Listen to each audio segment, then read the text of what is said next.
അവിദ്യാഉപാസന, അതായത് ദേവതോപാസനയും കർമാനുഷ്ഠാനവും അതിനെക്കുറിച്ച് പറഞ്ഞു. അത് കഴിഞ്ഞ് 12, 13, 14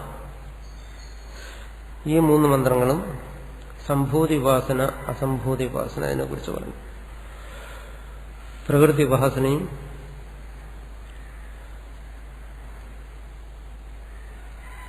കാര്യബ്രഹ്മ ഉപാസനയും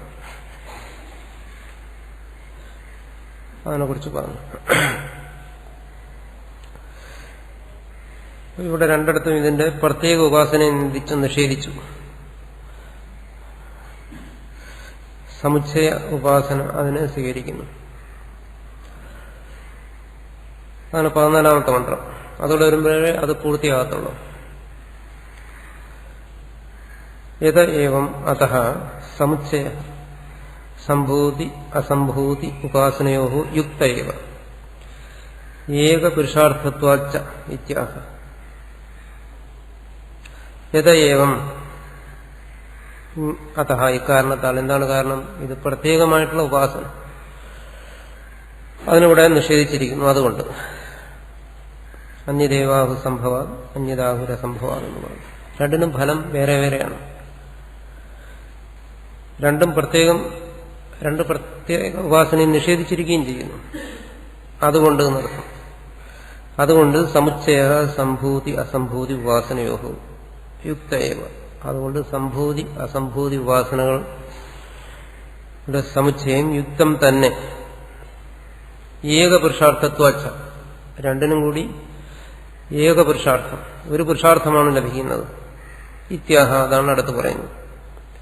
സമുച്ചയമായ ഉപാസനയെ പാടുള്ളൂ. രണ്ടും സമുച്ചയമായി അനുഷ്ഠിച്ചു കഴിഞ്ഞാൽ, അതായത് വേറെ വേറെ അനുഷ്ഠിക്കുകയാണെങ്കിൽ പ്രത്യേക ഫലമാണെങ്കിലും സമുച്ചയമായി അനുഷ്ഠിച്ചു കഴിഞ്ഞാൽ ഏകപുരുഷാർത്ഥമാണ്. അതാണ് അടുത്ത മന്ത്രത്തിൽ പറയുന്നത്. 9, 10, 11. 9ാമത്തെ മന്ത്രത്തിൽ പറഞ്ഞത് വിദ്യ അവിദ്യ കർമാനുഷ്ഠാനവും ദേവത ഉപാസനയും അത് വെവ്വേറെ അനുഷ്ഠിച്ചു കഴിഞ്ഞാൽ സംസാരമാണ് ഫലം, അല്ലെങ്കിൽ അജ്ഞാനമാണ്, അന്ധകാരമാണ് ഫലം എന്ന് പറഞ്ഞു. 10ാമത്തേൽ രണ്ടിന്റെയും ഫലം വേറെ വേറെയാണെന്ന് പറഞ്ഞു. 11ാമത്തേൽ പറഞ്ഞത് രണ്ടും കൂടി ഒരുമിച്ച് അനുഷ്ഠിക്കണം എന്ന് പറഞ്ഞു. 12 വീണ്ടും സംഭൂതി അസംഭൂതി. ഇത് പ്രത്യേകിച്ച് അനുഷ്ഠിച്ചു കഴിഞ്ഞാൽ സംസാരമാണ് ഫലമെന്ന് പറഞ്ഞു. 13 രണ്ടിന്റെയും ഫലം വേറെ വേറെയാണെന്ന് പറഞ്ഞു.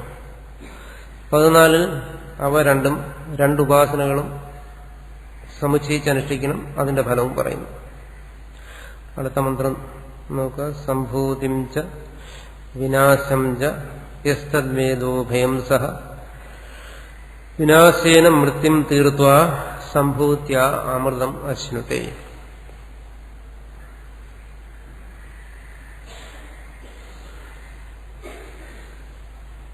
സംഭൂതിം ച വിനാശം ച യഹ തദ് വേദ ഉഭയം സഹ വിനാശേന മൃത്യും തീർത്വാ സംഭൂത്യ അമൃതം അശ്നുതേ.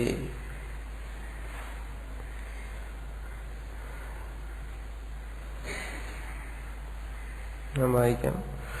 സംഭൂതിം ച വിനാശം ച യസ്തദ്വേദോഭയം സഹ വിനാശേന മൃത്യും തീർത്വാ സംഭൂത്യാമൃതമശ്നുതേ. അതിന്റെ ഭാഷ്യം. സംഭൂതിം ച വിനാശം ച യഹ തദ് വേദ ഉഭയം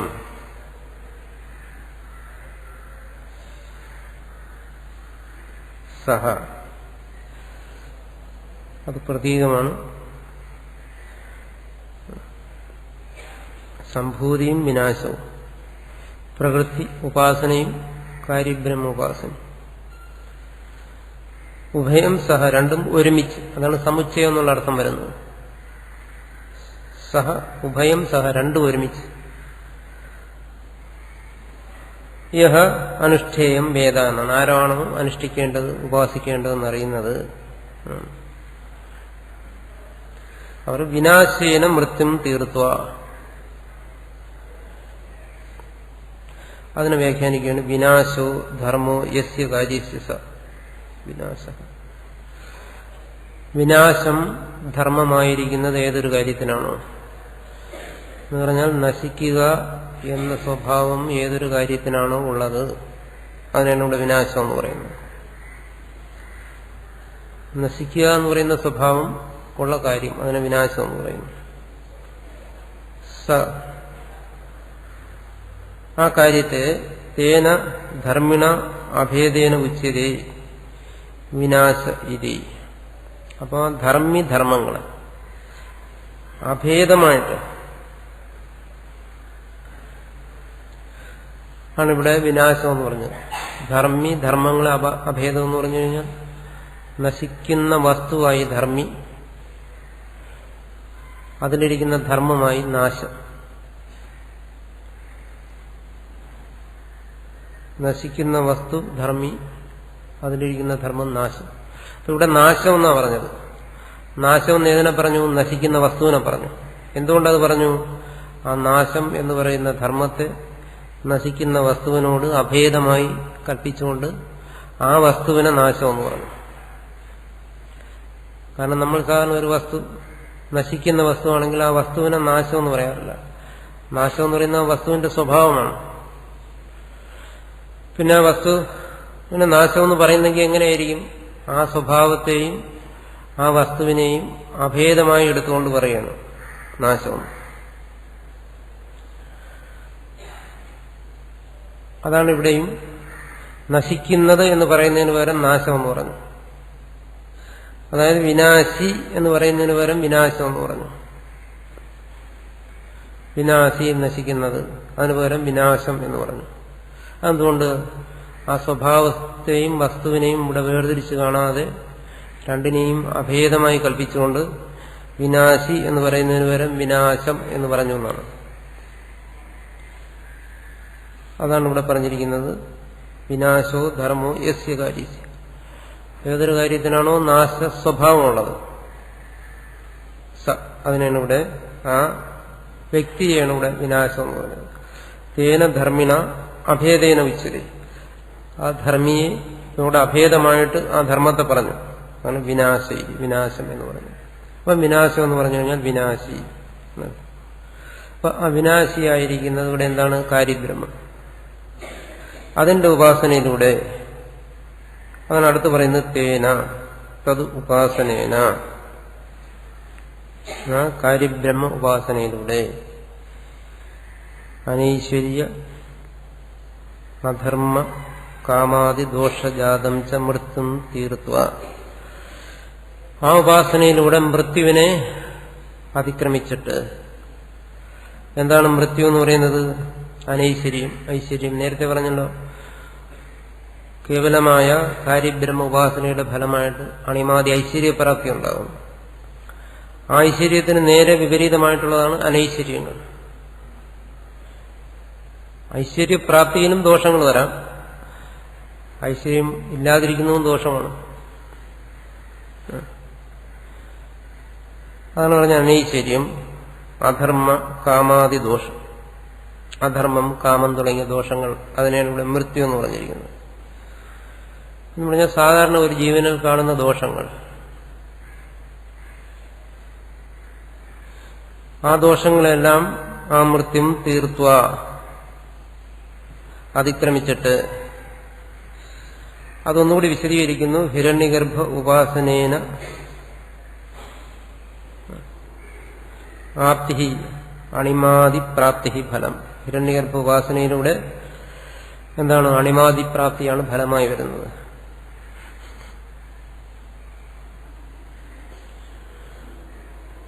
തേന അനൈശ്വര്യാദി മൃത്യും അതീത്യ. അപ്പോൾ ഉപാസിക്കുന്നവന് ഐശ്വര്യമില്ല, അനൈശ്വര്യമാണ്. ഉപാസിക്കാത്തവൻ ഉപാസനയിലൂടെ ഐശ്വര്യങ്ങളെ പ്രാപിക്കുന്നു. എന്നുവെച്ചാൽ അനൈശ്വര്യമാകുന്ന മൃത്യുവിനെ അതിക്രമിക്കുന്നു. ഐശ്വര്യമില്ലാതിരിക്കുക എന്ന് പറയുന്ന ഒരു മൃത്യു അവസ്ഥയാണ്. ഒരാൾ ഉപാസന ചെയ്യുമ്പോൾ അയാൾക്ക് ഐശ്വര്യം പ്രാപിക്കുന്നു. അതുവരെ അയാൾക്ക് ഇല്ലാതിരുന്ന ഐശ്വര്യങ്ങൾ പ്രാപിക്കുന്നു. അപ്പോൾ അയാൾ എന്ത് ചെയ്യുന്നു? ഐശ്വര്യമില്ലാതിരുന്ന അവസ്ഥയെ അതിക്രമിക്കുന്നു, ഐശ്വര്യങ്ങൾ നേടിയിട്ട്. പക്ഷെ അതവിടെ നിൽക്കുന്നില്ല, മറിച്ച് അയാളിൽ എന്താണ്? അസംഭൂതി ഉപാസനയുണ്ട്. അതുകൊണ്ട് അസംഭൂത്യ അടുത്ത് പറയുന്നു അവ്യാകൃത ഉപാസനയാ. അതാണ് രണ്ടും ഒരുമിച്ച് അനുഷ്ഠിക്കാൻ പറയുന്നു.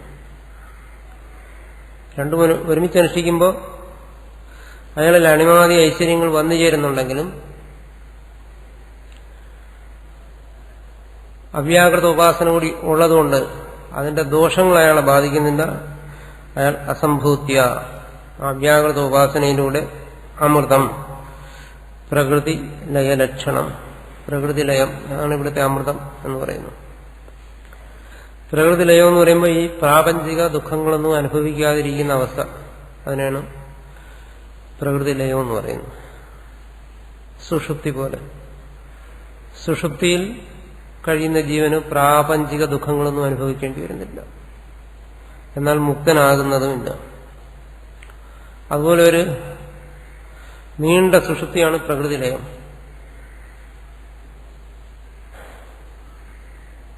അനേക മന്വന്തരങ്ങൾ ജീവൻ പ്രകൃതിയിൽ ലയിച്ചിരിക്കുന്ന അവസ്ഥ. അതിന് ആപേക്ഷിക അമൃതത്വം എന്ന് പറയുന്നു. അമൃതം എന്ന് പറയുന്ന വാക്ക് ആപേക്ഷിക അമൃതം എന്നുള്ള അർത്ഥത്തിന് ഉപയോഗിക്കാറുണ്ട്. അപ്പോൾ അനേക സംവത്സരങ്ങൾ സംസാര ദുഃഖങ്ങളില്ലാതെ, സംസാര ക്ലേശങ്ങളില്ലാതെ ഇരിക്കുന്ന അമൃതത്വം, അതിനാണ് പ്രകൃതി ലയം എന്ന് പറയുന്നത്. അശ്നുതി അതിനെ പ്രാപിക്കുന്നു എന്നാണ്.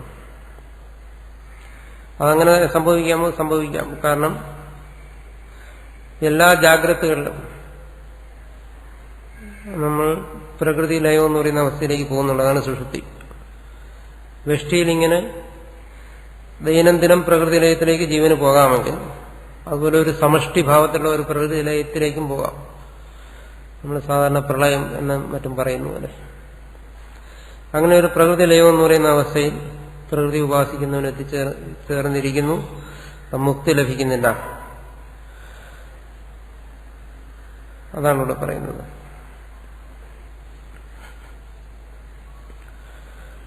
അത് സംഭൂത്യ അമൃതമശ്നത്തെ. അപ്പോൾ രണ്ടും കൂടി ചേർന്ന് ഏക പുരുഷാർത്ഥം എന്ന് പറയുന്നു. അതാണ് അസംഭൂതി ഉപാസനയുടെ ഫലമാണ് പ്രകൃതിലയം. സംഭൂതി ഉപാസനയുടെ ഫലമാണ് അണിമാദേശ്വര്യം.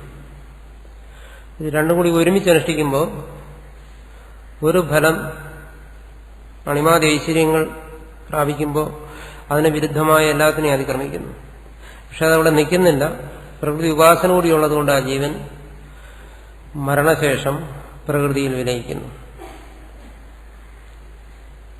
അത് അനന്തകാലത്തേക്ക് പ്രകൃതിയിൽ വിലയിച്ചിരിക്കുന്നു. അതിന് അമൃതം എന്നെന്തുകൊണ്ട് പറയുന്നു? അത് ആപേക്ഷികമായ അമൃതത്വമാണ്.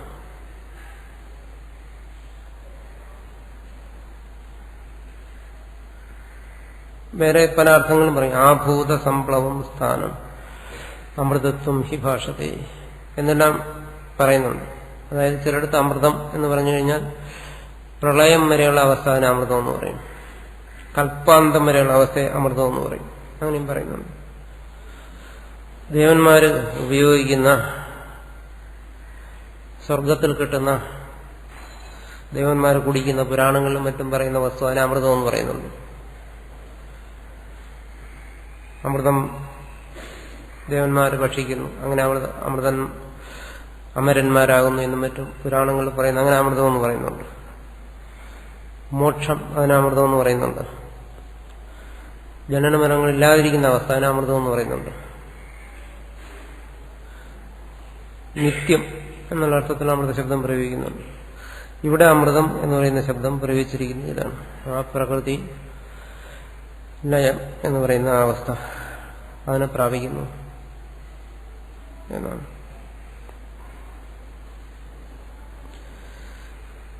ഇവിടെ സംഭൂതിം ച വിനാശം ച എന്നാണ് പാഠം. ഇതിനു മുമ്പിൽ വന്നിരിക്കുന്ന മന്ത്രത്തിന്റെ അവസാനം യേ നഹ തദ്വിജചക്ഷിരേ എന്നാണ്. 13ാമത്തെ മന്ത്രത്തിന്റെ അവസാനം വിജചക്ഷിരേ. 14ാമത്തെ മന്ത്രത്തിൽ വന്നിരിക്കുന്നത് സംഭൂതിം. ഇത് രണ്ടിനെയും വേർതിരിച്ച് നമ്മൾ വായിക്കുമ്പോഴാണ്, അല്ലെങ്കിൽ വേർതിരിച്ച് വേദം ചൊല്ലുമ്പോഴാണ്. പിന്നെ ചേർത്തും ചൊല്ലാം. അതിന് സംഹിത പാഠം എന്ന് പറയും. പദങ്ങൾ പിരിച്ചു ചൊല്ലുന്നു, പദപാഠം. ഇതെല്ലാം ഒരുമിച്ച് ചൊല്ലിപ്പോവുക, ഇവിടെ നിർത്താതെ ചൊല്ലുക. അതായത് വിജചക്ഷിരേ എന്നിടത്ത് നിർത്താതെ അതിനോട് ചേർന്ന് തന്നെ വരുമ്പോൾ ഇവിടെ ഒരു അകാരമുണ്ട്, അസംഭൂതിം. ആ അകാരം മുമ്പിൽ വന്നിരിക്കുന്ന ഏകാരവുമായിട്ട് സന്ധി വരുന്നു. അതിന് പാണിനി ഒരു നിയമം പറയും, ഏങ്ങഹ പദാന്താദി എന്നൊരു നിയമം പറയും. അപ്പൊ ഏകാരത്തിന് ശേഷം അകാരം വന്നു കഴിഞ്ഞാൽ ആകാരം അങ്ങ് പോകും. അപ്പൊ ഇവിടെ ഏനസ്തദ്വിജചക്ഷിരേ സംഭൂതി എന്ന് വരും. അപ്പൊ വാസ്തവത്തിൽ ഇവിടെ ഒരു അകാരമുണ്ട്. സംഹിതാപാഠത്തിൽ ആകാരം ലോപിച്ചു പോയിരിക്കുകയാണ്. അതുകൊണ്ടാണ് നമ്മൾ സംഭൂതി എന്ന് വായിക്കുന്നത്. രണ്ട് മന്ത്രങ്ങളെയും വേർപെടുത്തി വായിക്കുകയാണെങ്കിൽ അസംഭൂതി എന്ന് വരും. ഇവിടെ ഇപ്പോൾ പ്രിന്റ് ചെയ്തിരിക്കുന്നത് നമ്പരിട്ട് വേറിട്ടാണ്. പക്ഷെ സംഹിതാപാഠക്രമം അനുസരിച്ചാണ് കൊടുത്തിരിക്കുന്നത്. അപ്പോൾ അവിടുത്തെ ആകാരം പോയി. സാധാരണ രീതിയിൽ പറഞ്ഞാൽ, സാധാരണ നിയമം അനുസരിച്ച് പറഞ്ഞാൽ, അങ്ങനെ ആകാരം ലോപിക്കുന്നതിന് വേദത്തിൽ പ്രത്യേകിച്ച് പാണിനിയുടെ നിയമമൊന്നും വേണ്ട, അല്ലാതെ തന്നെ അവിടെ ലോപിപ്പിക്കാം. അതാണ് അടുത്ത് പറയുന്നത്. സംഭൂതിം ച വിനാശം ച ഇത്യത്ര അവർണലോപേന നിർദ്ദേശോ ദ്രഷ്ടവ്യ. ഇവിടെ സംഭൂതിം ച വിനാശം ച എന്നുള്ളത് സംഭൂതിം ച വിനാശം ച ഇത്യത്ര അവർണലോപേന നിർദ്ദേശം. അവർണത്തെ ലോപിപ്പിച്ചിട്ടാണ് സംഭൂതിം എന്നവിടെ പറഞ്ഞിരിക്കുന്നത്. അവിടുത്തെ ഒരു ആകാരം ലോപിച്ചു പോയിരിക്കുകയാണ് എന്ന് പറഞ്ഞാൽ അവിടെ അസംഭൂതി എന്ന് നമ്മൾ മനസ്സിലാക്കണം. ആകാരമില്ലെങ്കിലും അത് വേദപാഠത്തിൽ വരുന്ന പ്രത്യേകതയാണ്. അത്ര അവർണലോപേന നിർദ്ദേശം ദ്രഷ്ടവ്യ എന്ന് പറഞ്ഞിരിക്കുന്നതാണ്. ആകാരം ലോപിച്ചിരിക്കുകയാണ്. ലോപിച്ചിട്ട് സംഭൂതി, അസംഭൂതി എന്ന് പറയുന്നതിന് പകരം സംഭൂതി എന്ന് നിർദ്ദേശിച്ചിരിക്കുകയാണ്. എന്തുകൊണ്ടിവിടെ അസംഭൂതി എന്ന് തന്നെ എടുക്കുന്നു? ഈ കാണുന്നത് പോലെ സംഭൂതി എന്ന് എന്തുകൊണ്ട് സ്വീകരിച്ചുകൂടാ? പറയുന്നു പ്രകൃതി ലയ ഫല ശ്രുതി അനുരോധ. ഇവിടെ അടുത്ത് പറയുന്നു സംഭൂത്യ, അവിടെ തന്നെ വിനാശേന മൃത്യും തീർത്വ സംഭൂത്യ. അവിടെയും അസംഭൂത്യ എന്ന് വരും. എന്തുകൊണ്ട്? തീർത്വ ആകാരമാണ്. അതിനുശേഷം ഒരു ആകാരം കൂടെ വന്നു കഴിഞ്ഞാലും അവിടെ ദീർഘം വന്നിട്ട് ഒരാകാരമായി മാത്രം നിൽക്കും. അപ്പൊ അവിടെ എന്തുവരും? അസംഭൂത്യ എന്ന് വരും. പക്ഷെ സാധാരണ പദം പിരിക്കുമ്പോൾ, മന്ത്രങ്ങളുടെ പദം പിരിക്കുമ്പോൾ സംഭൂതി, വിനാശം എന്നേ പിരിക്കാറുള്ളൂ. പക്ഷെ ഇത്രയും കാര്യങ്ങൾ അവിടെ സംഭവിച്ചിരിക്കുന്നു. അസംഭൂത്യ അമൃതം അശ്വന്ത എന്നാ പറഞ്ഞിരിക്കുന്നു. പറഞ്ഞിരിക്കുന്നത് പ്രകൃതിലയ ഫലശ്രുതി അനുരോധ. അമൃതത്വം എന്ന് പറയുന്ന ഫലം പ്രകൃതിലയമാകുന്ന ഫലത്തെ പറഞ്ഞിരിക്കുന്നുണ്ട് ആ ശ്രുതിക്ക് അനുസരിച്ച്. ഇവിടെ അകാരം ലോപിച്ച് നിർദ്ദേശിച്ചിരിക്കുകയാണ്. അകാരത്തോട് കൂടിയ ഒരു പദത്തെയാണ് നമ്മൾ അവിടെ സ്വീകരിക്കേണ്ടത് എന്നാണ്. അപ്പൊ സംഭൂതിഞ്ച വിനാശം ച എന്ന് പറയുന്നിടത്ത് അസംഭൂതിം ച വിനാശം ച എന്ന് മനസ്സിലാക്കണം എന്നാണ്. കാരണം മുമ്പിൽ പറയുന്നത് ഈ രണ്ട് കാര്യങ്ങളെയാണ്.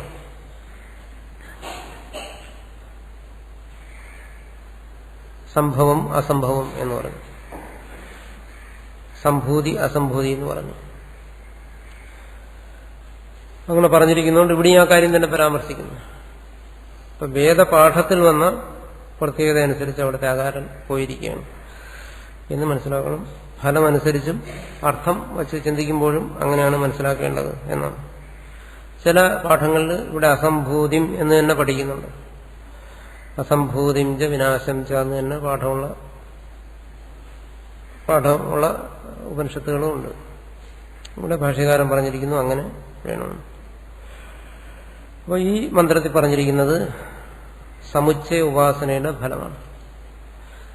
മാത്രമല്ല സമുച്ചയിച്ചാണ് ഈ ഉപാസന ചെയ്യേണ്ടതെന്നാണ്. അതായത് പ്രകൃതി കാര്യബ്രഹ്മം ഇതിന്റെ ഉപാസന. കേവലമായ പ്രകൃതി ഉപാസിക്കുന്നു, ജഡപ്രകൃതി ഉപാസിക്കുന്നത് അത് അവന് ജഡമായ ഫലത്തെ കൊടുക്കത്തുള്ളൂ. കാര്യബ്രഹ്മത്തെ ഉപാസിക്കുക. ഹിരണ്യഗർഭനയുടെ വിനാശം എന്തുകൊണ്ട് പറഞ്ഞു? ആ ഹിരണ്യഗർഭസ്ഥാനവും പ്രളയാന്തം വരെയുള്ളൂ, പ്രളയം വരെയുള്ളൂ, പ്രളയാന്തമാണ്. പ്രളയത്തിൽ ആ ഹിരണ്യഗർഭൻ എന്ന് പറയുന്ന പദം പോകുന്നു, ആ സ്ഥാനം പോകുന്നു. ഹിരണ്യഗർഭൻ മോക്ഷം സംഭവിക്കുന്നു, ആ സ്ഥാനത്തിൽ നിന്നും മോചനം സംഭവിക്കുന്നു. അതുകൊണ്ട് അതും വിനാശമാണ്, നശിക്കുന്നതാണ്. എന്തുകൊണ്ട്? അത് സോപാധികമാണ്. അദ്വൈത സിദ്ധാന്തമനുസരിച്ച് സോപാധികമായിട്ടുള്ള സർവ്വവും നശിക്കും. എത്ര ബൃഹത്തായാലും ശരി. ഒരു കൽപ്പം മുഴുവൻ നിലനിൽക്കുന്നതാണ് ഹിരണ്യഗർഭസ്ഥാനം, അത് നശിച്ചു പോകും. എന്തുകൊണ്ട്? അതൊരു ഉപാധിയോടുകൂടിയതാണ്. അപ്പോൾ ആ നശിക്കുന്ന അത് പരമായ ഒന്നല്ല. പരമായ ഒന്ന് നിരപാധികമായ സത്യമാണ്, പരമാത്മാവാണ്. ഒരു ഉപാധിയും സ്വീകരിക്കാതെ നിൽക്കുന്ന പരമാത്മാവാണ് പരമമായ സത്യം. അതിനെ മാത്രമേ നമുക്ക് അനന്തം, ശാശ്വതം എന്ന് പറയാൻ പറ്റും. അതുകൊണ്ടാണ് കാര്യബ്രഹ്മവും നശിക്കുന്നു എന്ന് പറഞ്ഞത്. പക്ഷേ സാധാരണ ജീവന്മാരെ അപേക്ഷിച്ചത് ശ്രേഷ്ഠമാണ്. അതുകൊണ്ടാണ് അതിനെ ജീവൻ ഉപാസിക്കുന്നത്. അണിമാതി ഐശ്വര്യങ്ങളോട് കൂടിയതാണ്. ആണ് ജീവനോട് അതിനെ ഉപാസിക്കാൻ പറയുന്നത്. പക്ഷെ അത് നശിക്കുന്നതാണ്. അതുകൊണ്ട് അതും പരമമല്ല. കാരണം അതിന്റെ ഉപാസനയുടെ ഫലമാണ് ആ ഒരു പദപ്രാപ്തി. ആ ഒരു പദത്തെ പ്രാപിച്ചു കഴിഞ്ഞാൽ അതിന് നാശം വരുന്നു. അതുകൊണ്ട് അതിന്റെ നാശം എന്ന് പറയുന്നത് എന്താണ് പറയുന്നത്? അതിന്റെ മോചനമാണ്, മുക്തിയാണ്. ഹിരണ്യഗർഭസ്ഥാനം, ഹിരണ്യഗർഭന്റെ നാശം എന്ന് പറയുന്നത് ഹിരണ്യഗർഭന്റെ മോക്ഷമാണ്. കൽപ്പാന്തത്തിൽ ഹിരണ്യഗർഭനും മുക്തനായിത്തീരുന്നു എന്നാണ്. മുക്തൻ തന്നെയാണ്, ജീവനെ പോലെ ബന്ധനല്ല. പക്ഷെ മുക്തനാണെങ്കിലും അങ്ങനെ ഒരു സ്ഥാനത്തിരിക്കേണ്ടി വരും. അപ്പോൾ ആ സ്ഥാനം ഉപേക്ഷിക്കുന്നു. അതിൽ നിന്നുമുള്ള മോചനം, നിരുപാധികമായ അവസ്ഥയെ പ്രാപിക്കുന്നു എന്നർത്ഥമാണ് മുക്തി എന്ന് പറയുന്നത്. പിന്നെ സ്വാഭാവികമായ ഒരു പ്രവൃത്തിയിലേക്ക് വരുന്നില്ല. മുക്തന്മാരാണെങ്കിലും അധികാരപുരുഷന്മാരെന്ന് പറയും, അവതാരങ്ങളെന്നും മറ്റും പറയുന്ന പോലെ. മുക്തരാണെങ്കിലും എന്ത് ചെയ്യുന്നു? ചില അധികാര കർത്തവ്യങ്ങൾ ചെയ്തുകൊണ്ടിരിക്കുന്നു.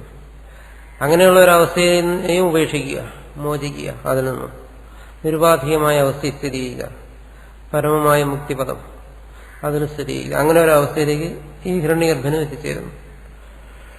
അതുകൊണ്ടാണ് ഹിരണ്യഗർഭനെ വിനാശം എന്ന് പറഞ്ഞത്. കാര്യബ്രഹ്മവും നശിക്കുന്നതാണ് എന്ന് പലയിടത്തും പറയും.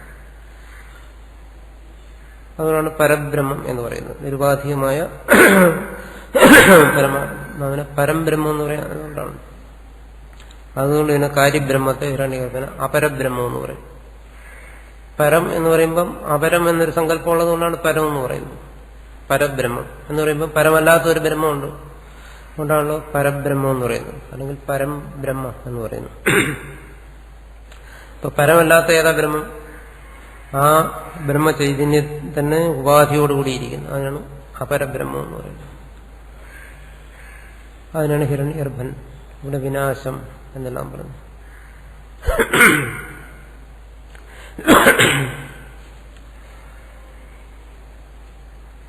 ഈ വൈദികമായ ഉപാസനകൾ പരിവർത്തനപ്പെട്ടിട്ടാണ് ഈ പൗരാണികമായിട്ടുള്ള ഉപാസനകളെല്ലാം വന്നിരിക്കുന്നത്.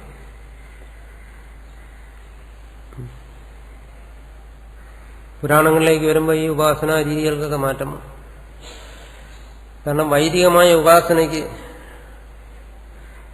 ചില പരിമിതികളുണ്ട്. അതായത് എല്ലാവർക്കും ചെയ്യാൻ അവകാശമില്ല എന്ന് കുറെ കാലം വിശ്വസിച്ചിരുന്നു, അല്ലെങ്കിൽ അങ്ങനെ സിദ്ധാന്തിച്ചിരുന്ന ഒരു കാലം ഉണ്ടായിരുന്നു. വൈദികമായ കർമ്മങ്ങൾ വൈദികമായ ഉപാസനകളെല്ലാം വേദ അധ്യയനം ചെയ്യുന്നതിന് അധികാരമുള്ളവർക്ക് മാത്രമേ ഉള്ളൂ എന്ന് കരുതിയിരുന്നു ഒരു കാലം. എന്ന് കരുതിയിരുന്നു വെച്ചാൽ ശങ്കരാചാര്യരുടെ കാലത്തുൾപ്പെടെ ശങ്കരാചാര്യർ അങ്ങനെ വിശ്വസിച്ചിരുന്ന ആളാണ്. വേദ അധ്യയനം ചെയ്യുന്നതിന് അധികാരമുള്ളവർക്ക് മാത്രമേ വൈദിക കർമ്മവും വൈദിക ഉപാസനയും ചെയ്യാൻ പാടുള്ളൂ എന്ന് പറയുമ്പോൾ ത്രൈവർണികന്മാർക്ക് ഇവരുടെ ഈ വ്യാഖ്യാതാക്കളുടെ അഭിപ്രായത്തിൽ ത്രൈവർണികർക്ക് അതിന് അവകാശമാണ്. ബ്രാഹ്മണൻ, ക്ഷത്രിയൻ, വൈശ്യൻ എന്ന് പറയുന്ന 3 വർണ്ണത്തിൽപ്പെട്ടവർ ചാതുർവർണ്ണ നിയമം അനുസരിച്ച് അവർക്ക് മാത്രമേ വൈദിക കർമ്മത്തിനും ഉപാസനയ്ക്കും അധികാരമുള്ളൂ. ശൂദ്രനും അധികാരമില്ല. ഇനി ബഹുഭൂരിപക്ഷം വരുന്ന വർണ്ണബാഹ്യരായ ആൾക്കാരുണ്ട്, അവർക്ക് അവരുടെ കാര്യം പറയാനുമില്ല. ചാതുർവർണ്ണി എന്ന് പറയുമ്പോൾ എല്ലാ മനുഷ്യരും ഉൾപ്പെടുന്നില്ല. അതിൽ ബ്രാഹ്മണ, ക്ഷത്രിയ, വൈശ്യ, ശൂദ്രൻ 4 വിഭാഗങ്ങൾ ഉൾപ്പെടുന്നുണ്ട്. ഇനി വർണ്ണത്തിൽപ്പെടാത്ത ഒരുപാട് പേരുണ്ട്, ജാതികൾ, ഉപജാതികൾ. അവർ പുറമെ, അവർക്ക് ഇതിനൊന്നും അധികാരമില്ല. അത് കഴിഞ്ഞ് പുരാണങ്ങളുടെ കാലം വന്നപ്പോഴത്തേക്ക് പുരാണങ്ങളിൽ പറയുന്നത് പുരാണങ്ങൾ ശ്രവിക്കുന്നതിന് ശൂദ്രനും അധികാരമുണ്ടെന്ന് തോന്നുന്നു. ശൂദ്രനുമാകാം. അപ്പൊ പുരാണങ്ങളിൽ പറയുന്ന ഉപാസനകൾക്ക് ശൂദ്രനും അധികാരം കൊടുത്തു. ഇതൊക്കെ ഒരു മധ്യകാലഘട്ടത്തിലാണ്. വേദത്തിൽ തന്നെ നമ്മൾ കാണുന്നുണ്ട്, ശൂദ്രനും സ്ത്രീയും ഒക്കെ വേദം അധ്യയനം ചെയ്തതായിട്ടൊക്കെ വേദത്തിൽ തന്നെ കാണുന്നുണ്ട്. അപ്പോൾ ആ വൈദിക കാലം കഴിഞ്ഞു വരുന്ന ഒരു കാലം, മധ്യകാലഘട്ടത്തിലാണ് ഇത്തരം നിയമങ്ങളൊക്കെ വരുന്നത്, വൈദിക കാലത്തിലല്ല. അങ്ങനെയാണെങ്കിൽ വേദത്തിൽ സ്ത്രീകൾ വേദം ചൊല്ലുന്നതായിട്ടൊക്കെ കാണുന്നുണ്ട് വേദത്തിൽ. അപ്പൊ വേദത്തിൽ സ്ത്രീകൾക്ക് അധികാരം ഉണ്ടായിരുന്നു, ശൂദ്രനും അധികാരം ഉണ്ടായിരുന്നു. അവിടെ അങ്ങനെ ഒരു ഭേദമില്ലായിരുന്നു. പക്ഷെ ആ വൈദിക കാലം കഴിഞ്ഞൊരു മധ്യകാലഘട്ടത്തിൽ അങ്ങനെ നിയമങ്ങളുണ്ടാക്കി, സ്മൃതികാരന്മാർ നിയമങ്ങളുണ്ടാക്കി. സ്ത്രീകൾക്ക് ശൂദ്രനൊന്നും ഇത് പാടില്ല എന്നുള്ളത്. ആ കാലഘട്ടത്തിലാണ് പിന്നെ പുരാണങ്ങൾക്ക് പ്രചാരം വരുന്നത്. അപ്പോൾ പുരാണങ്ങൾ എല്ലാവർക്കും ആകാമെന്നും വന്നു. അപ്പോൾ ഈ വേദത്തിൽ പറഞ്ഞ ഉപാസനകളെല്ലാം രൂപാന്തരപ്പെട്ട് പൗരാണികമായ ഉപാസനകളായി. അപ്പോൾ ആ ദേവതാരൂപങ്ങളൊക്കെ മാറി. ഇവിടെ ഹിരണ്യഗർഭൻ എന്ന് പറയുന്ന അതേ രൂപത്തിൽ വേറെ ആൾ വന്നു, അതാണ് ബ്രഹ്മാവ്. വേദത്തിൽ രുദ്രൻ എന്ന് പറയുന്ന അത് തന്നെ മാറി ശിവൻ. വേദത്തിനും പറയുന്നുണ്ട് ഒരു കൃഷ്ണൻ, ഇവിടെ വിഷ്ണുവായി. ഇങ്ങനെയൊക്കെ വേദത്തിലെ ആ പ്രതീകങ്ങളെല്ലാം പുരാണത്തിൽ വന്നപ്പോൾ മാറി, ഉപാസനകൾക്കും മാറി. കാരണം ഇപ്പോൾ വേദത്തിൽ തന്നെ നമ്മൾ നോക്കിയ പല ഭാഗത്തും വരുന്ന ഒന്നാണ് സൂര്യോപാസന, സൂര്യനെ ഉപാസിക്കുന്നു. വേദം പഠിച്ചിട്ടില്ലാത്ത, വൈദികമായ യാതൊരു ധർമ്മങ്ങളെക്കുറിച്ചും ബോധമില്ലാത്ത മനുഷ്യരും സൂര്യനെ ഉപാസിക്കുന്നത് നമ്മൾ കാണുന്നുണ്ട്. സൂര്യനെ ഉദ്ദേശിച്ചുള്ള ഉപാസനകളൊക്കെ ചെയ്യുന്നു, ആദിത്യ പൂജയും മറ്റും ചെയ്യുന്നത് കാണുന്നുണ്ട്.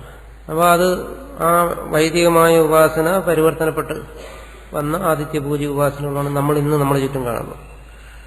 ഇതുപോലെ എല്ലാ ഉപാസനകളും മാറി വന്നു. ഈ പറയുന്ന ഉപാസനകളും മാറി വന്നു. ഇവിടെ ഇപ്പൊ പറയുന്ന, ഇതിൽ പറയുന്ന എന്താണ്? പ്രകൃതിയെ, കേവലമായ പ്രകൃതിയെ ഉപാസിക്കരുത്, കാര്യബ്രഹ്മത്തെ ഉപാസിക്കരുത്, മറിച്ച് ഇതിനെ രണ്ടിനെയും കൂടെ സമുച്ചയിപ്പിച്ച് ഉപാസിക്കണമെന്ന് പറഞ്ഞു. എന്നുവെച്ചാൽ പ്രകൃതി ബ്രഹ്മത്തെയും ചേർത്ത് ഉപാസിക്കുക. ഇതാണ് പൗരാണിക കാലത്ത് വന്നപ്പോൾ നമ്മൾ പിന്നീട് പഠിക്കുന്നത് ശിവശക്തിയായുക്തോ, ശിവശക്തികളെ ചേർത്ത് ഉപാസിക്കുക. നമ്മൾ സാധാരണ പറയുന്ന പരാശക്തി ഉപാസന, ദേവി ഉപാസന എന്നൊക്കെ പറയുന്നത് ഇതിന്റെ തന്നെ പൗരാണികമായ ഭാവമാണ്. കാരണം അവിടെ ഈ പുരുഷനെയും പ്രകൃതിയും ഈശ്വരനെയും മായാശക്തിയും വേറിട്ട് കാണാതെ രണ്ടിനെയും അഭേദമായി കണ്ടുകൊണ്ട് ഉപാസിക്കുക. അപ്പൊ ഇതിന്റെ തന്നെ ഒരു രൂപാന്തരമാണ്. പിൽക്കാലത്ത് ഇത് തന്നെ മാറി വന്നാണ് ആ ഉപാസനകളെല്ലാം. അപ്പൊ പിൽക്കാലത്ത് വരുന്ന എല്ലാ ദേവത ഉപാസനകളുടെയും അതിന്റെ മൂലരൂപം ഈ വേദത്തിൽ കിടക്കുകയാണ് എന്ന് നമ്മൾ ഇത് രണ്ടും കൂടി പരിശോധിക്കുമ്പോൾ മനസ്സിലാവും. അതുകൊണ്ട് ഈ പറയുന്ന ഉപാസനകളൊന്നും നമുക്ക് തീരെ അപരിചിതമായ കാര്യങ്ങളല്ല. ഒരു വൈദികമായ പശ്ചാത്തലത്തിൽ വേദത്തിന്റെ ഭാഷയിൽ നമ്മളത് കേട്ടിട്ടില്ലെന്നേ ഉള്ളൂ. ഇത് നമുക്ക് പരിചയമുള്ള കാരണങ്ങൾ തന്നെയാണ് ഇതെല്ലാം. ഇനി ഇവിടെ പറഞ്ഞിരിക്കുന്ന ചോദ്യങ്ങൾ പരിശോധിക്കാം. ഈ പറഞ്ഞിരിക്കുന്ന 6 മന്ത്രങ്ങളും കേൾക്കുന്ന ആർക്കും സംശയം ഉണ്ടാക്കുന്നതാണ്. കാരണം എനിക്കും ഇത് സംശയം ഉണ്ടാക്കിയിട്ടുള്ളതാണ്. അതിനും പ്രധാന കാരണം ഈ പറയുന്ന വിഷയം നമുക്ക് പുതുമയുള്ളതാണ്. നമ്മൾ വേദാന്തം അല്ലെങ്കിൽ അദ്വൈതമൊക്കെ വായിക്കുന്നുണ്ടെങ്കിലും ഈ പറയുന്ന കാര്യങ്ങൾ നമ്മൾ സാധാരണ കേൾക്കാൻ വഴിയില്ല. ഇത് കേൾക്കണമെങ്കിൽ ഇതിന്റെ വ്യാഖ്യാനങ്ങൾ നമ്മൾ വായിച്ചു നോക്കിയാലേ പറ്റും. ഇതിന്റെ വ്യാഖ്യാനങ്ങൾ നമ്മൾ സ്വാഭാവികമായിട്ട് വായിക്കുന്നത് മലയാളത്തിലോ അല്ലെങ്കിൽ ഇംഗ്ലീഷിലോ ഉള്ളതായിരിക്കും. ഈ വ്യാഖ്യാനങ്ങളിലൊന്നും ഈ നമ്മൾ ഇവിടെ ചർച്ച ചെയ്ത രീതിയിൽ ഇതിന്റെ അർത്ഥം ഒന്നിനും പറഞ്ഞിരിക്കുകയില്ല. അപ്പോൾ ഇത് കേൾക്കാൻ നമുക്ക് വ്യാഖ്യാനം വായിച്ചാലും കേൾക്കുന്നതിനുള്ള അവസരം കിട്ടുന്നില്ല. ഈ 6 മന്ത്രങ്ങളുടെയും വ്യാഖ്യാനങ്ങൾ ഈ ശാങ്കര ഭാഷ്യത്തോട് യോജിക്കുന്ന ഒരു വ്യാഖ്യാനവും ഞാൻ ഇതുവരെ കണ്ടിട്ടില്ല. പലരുടെയും വ്യാഖ്യാനങ്ങൾ വായിച്ചിട്ടുണ്ട്. ഓരോരുത്തർക്കും ഇതിൽ അവരവരുടേതായ കൽപ്പനകളാണുള്ളത്. അപ്പോൾ അതുകൊണ്ട് നമ്മളെ സംബന്ധിച്ചിടത്തോളം ഒരു പുതിയ വിഷയമാണ്, മുമ്പ് കേട്ടിട്ടില്ലാത്ത വിഷയമാണ്. ദേവതാഉപാസനയും കർമ്മത്തെയും സമുച്ചയിക്കുക.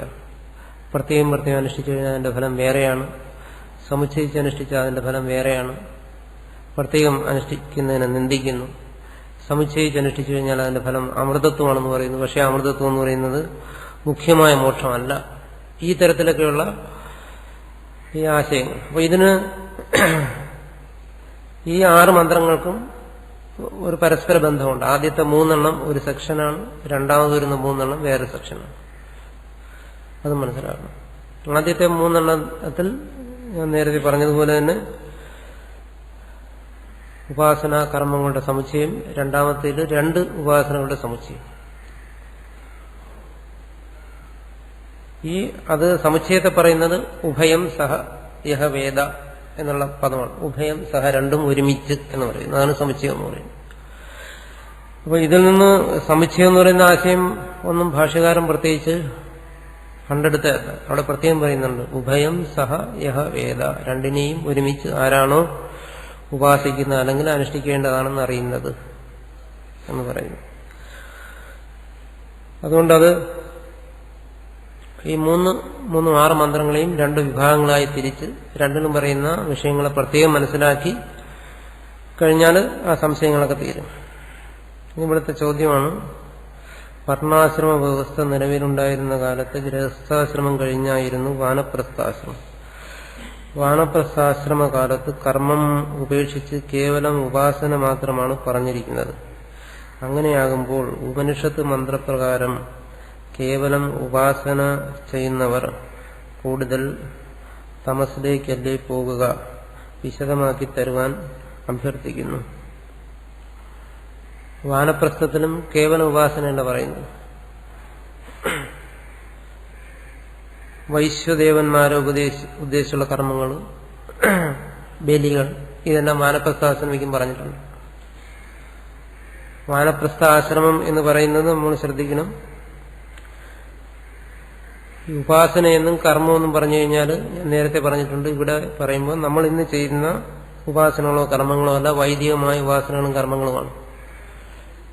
വാനപ്രസ്ഥം എന്ന് പറയുന്നതും ഭാര്യാസമേതനായി ഇരിക്കുന്ന അവസ്ഥയാണ്. ഭാര്യ ഉപേക്ഷിച്ചിട്ടില്ല. ഭാര്യാസമേതനായി വാനപ്രസ്ഥ ആശ്രമമാകാം, ഭാര്യ ഉപേക്ഷിച്ചാകാമെന്ന് പറയുന്ന ഭാഗങ്ങളുമുണ്ട്. അപ്പോൾ ഭാര്യാസമേതനായിരിക്കുമ്പോൾ അവിടെ കർമ്മങ്ങളുണ്ട്, ഉപാസനകളുമുണ്ട്. പക്ഷെ അഗ്നിഹോത്രം, ജ്യോതിഷ്ഠോമം പോലെയുള്ള വലിയ സാമ്പത്തിക ബാധ്യതയുള്ള കർമ്മങ്ങളില്ലെന്നേ ഉള്ളൂ വാനപ്രസ്ഥാശ്രമം. കാരണം സമ്പത്തില്ലല്ലോ. സമ്പത്തെല്ലാം മക്കളെ ഏൽപ്പിച്ചിട്ടാണ് വാനപ്രസ്ഥാശ്രമം സ്വീകരിക്കുന്നത്. വനത്തിലാണ് താമസിക്കുന്നത്. അവിടെ നിന്ന് ചെയ്യാവുന്ന കർമ്മങ്ങളും ഉപാസനകളും എല്ലാം വാനപ്രസ്ഥാശ്രമിക്കുന്നുണ്ട്. സർവകർമ്മത്യാഗം എന്ന് പറയുന്നത് സന്യാസത്തിന് മാത്രമേ വരുന്നുള്ളൂ. അവിടെ ഭാര്യ കൂടെ ഇല്ല, അവിടെ ഒറ്റയ്ക്കാണ്, ഏകാഗിയായിട്ടാണ്. അതുകൊണ്ട് വർണ്ണാശ്രമ വ്യവസ്ഥ അനുസരിച്ചുള്ള വാനപ്രസ്ഥത്തിൽ കർമ്മങ്ങളുണ്ട്. പൂർണ്ണമായ കർമ്മത്യാഗം അവിടെ വരുന്നില്ല എന്നർത്ഥം. പിന്നെ വേറൊന്നും,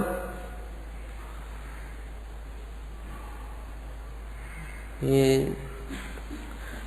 ജ്ഞാനം, കർമ്മം, ഉപാസന പ്രത്യേകം അനുഷ്ഠിക്കണം. എന്ന് വിശ്വസിച്ചിരുന്നവരും ഉണ്ടായിരുന്നു. അവർക്കും വാനപ്രസ്ഥവും സന്യാസവും ഒക്കെ ഉണ്ടായിരുന്നു. അപ്പൊ ഈ സന്യാസം എന്ന് പറയുമ്പോൾ ശങ്കരാചാര്യ സന്യാസം മാത്രമല്ല, ദ്വൈതികൾക്കും വിശിഷ്ടാദ്വൈതികൾക്കും എല്ലാം സന്യാസമുണ്ട്.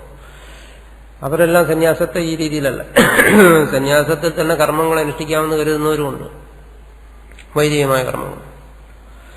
അപ്പോൾ ഇവിടെ സന്യാസം എന്ന് പറയുന്നത് കൊണ്ട് ശങ്കരാചാര്യർ ഉദ്ദേശിക്കുന്ന സന്യാസമാണെങ്കിൽ അവിടെ സന്യാസത്തിൽ കർമ്മമില്ല.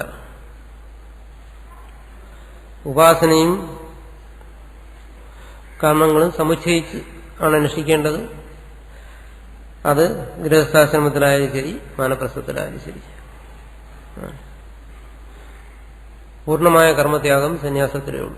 നമ്മൾ ചർച്ച ചെയ്യുന്നത് ശങ്കരാചാര്യരുടെ ദർശനത്തിന്റെ വെളിച്ചത്തിലാണ്. സന്യാസവും വാനപ്രസ്ഥവും കർമ്മവുമല്ല.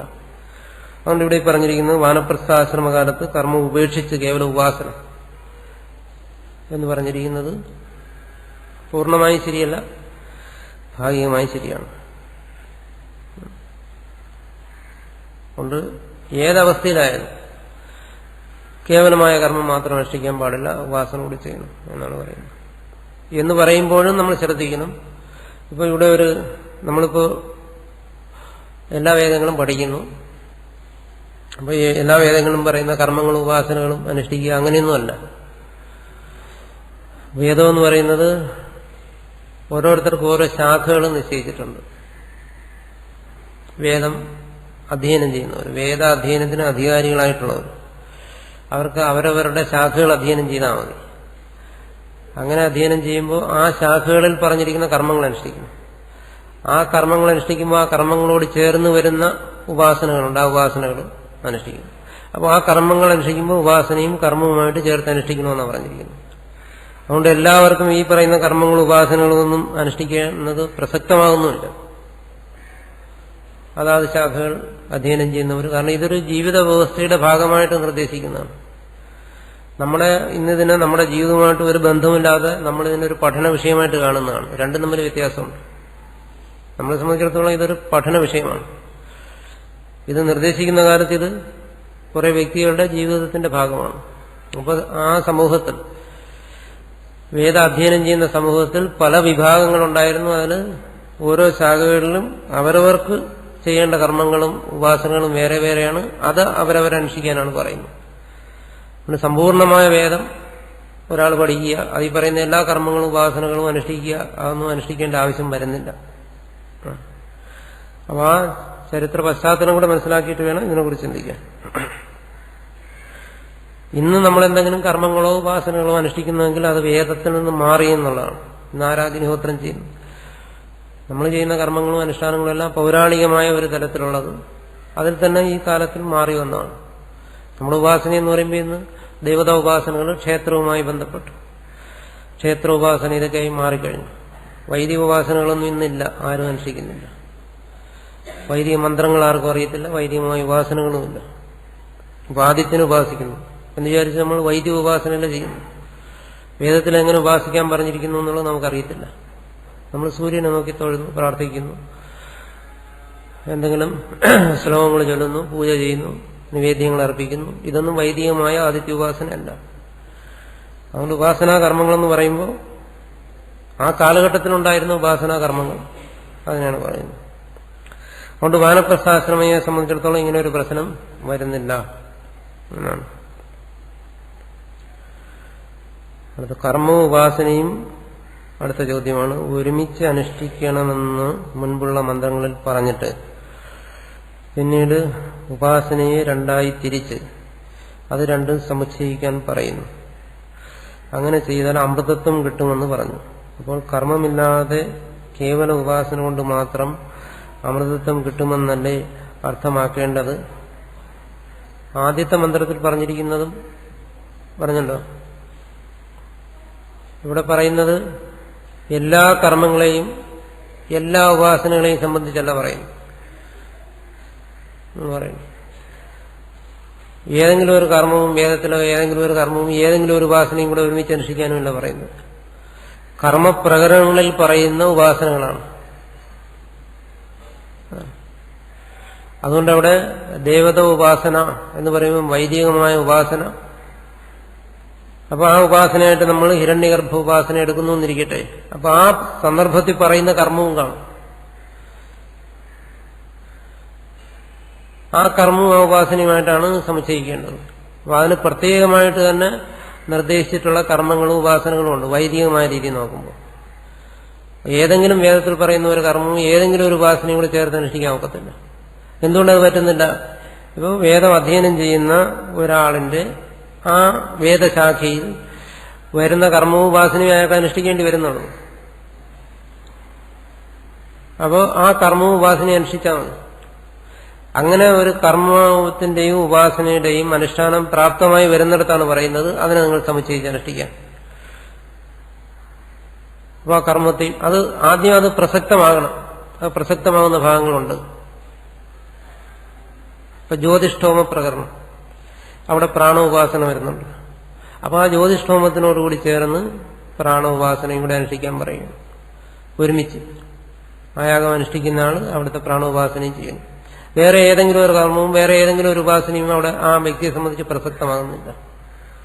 അപ്പൊ പ്രസക്തമാകുന്ന ഒന്നിനെയാണ് സമുച്ചയിച്ച് അനുഷ്ഠിക്കാൻ പറയുന്നത്. അപ്പൊ അവിടെ കർമ്മ ഉപാസന സമുച്ചയം. ഇതുപോലെ ഒരേ പ്രകടനത്തിൽ തന്നെ രണ്ട് ഉപാസനകൾ വരും. അവിടെ ഹിരണ്യഗർഭ ഉപാസന വരുന്നു, പ്രകൃതി ഉപാസനയുടെയും വരുന്നു ഒരു വേദശാഖയ്ക്ക്.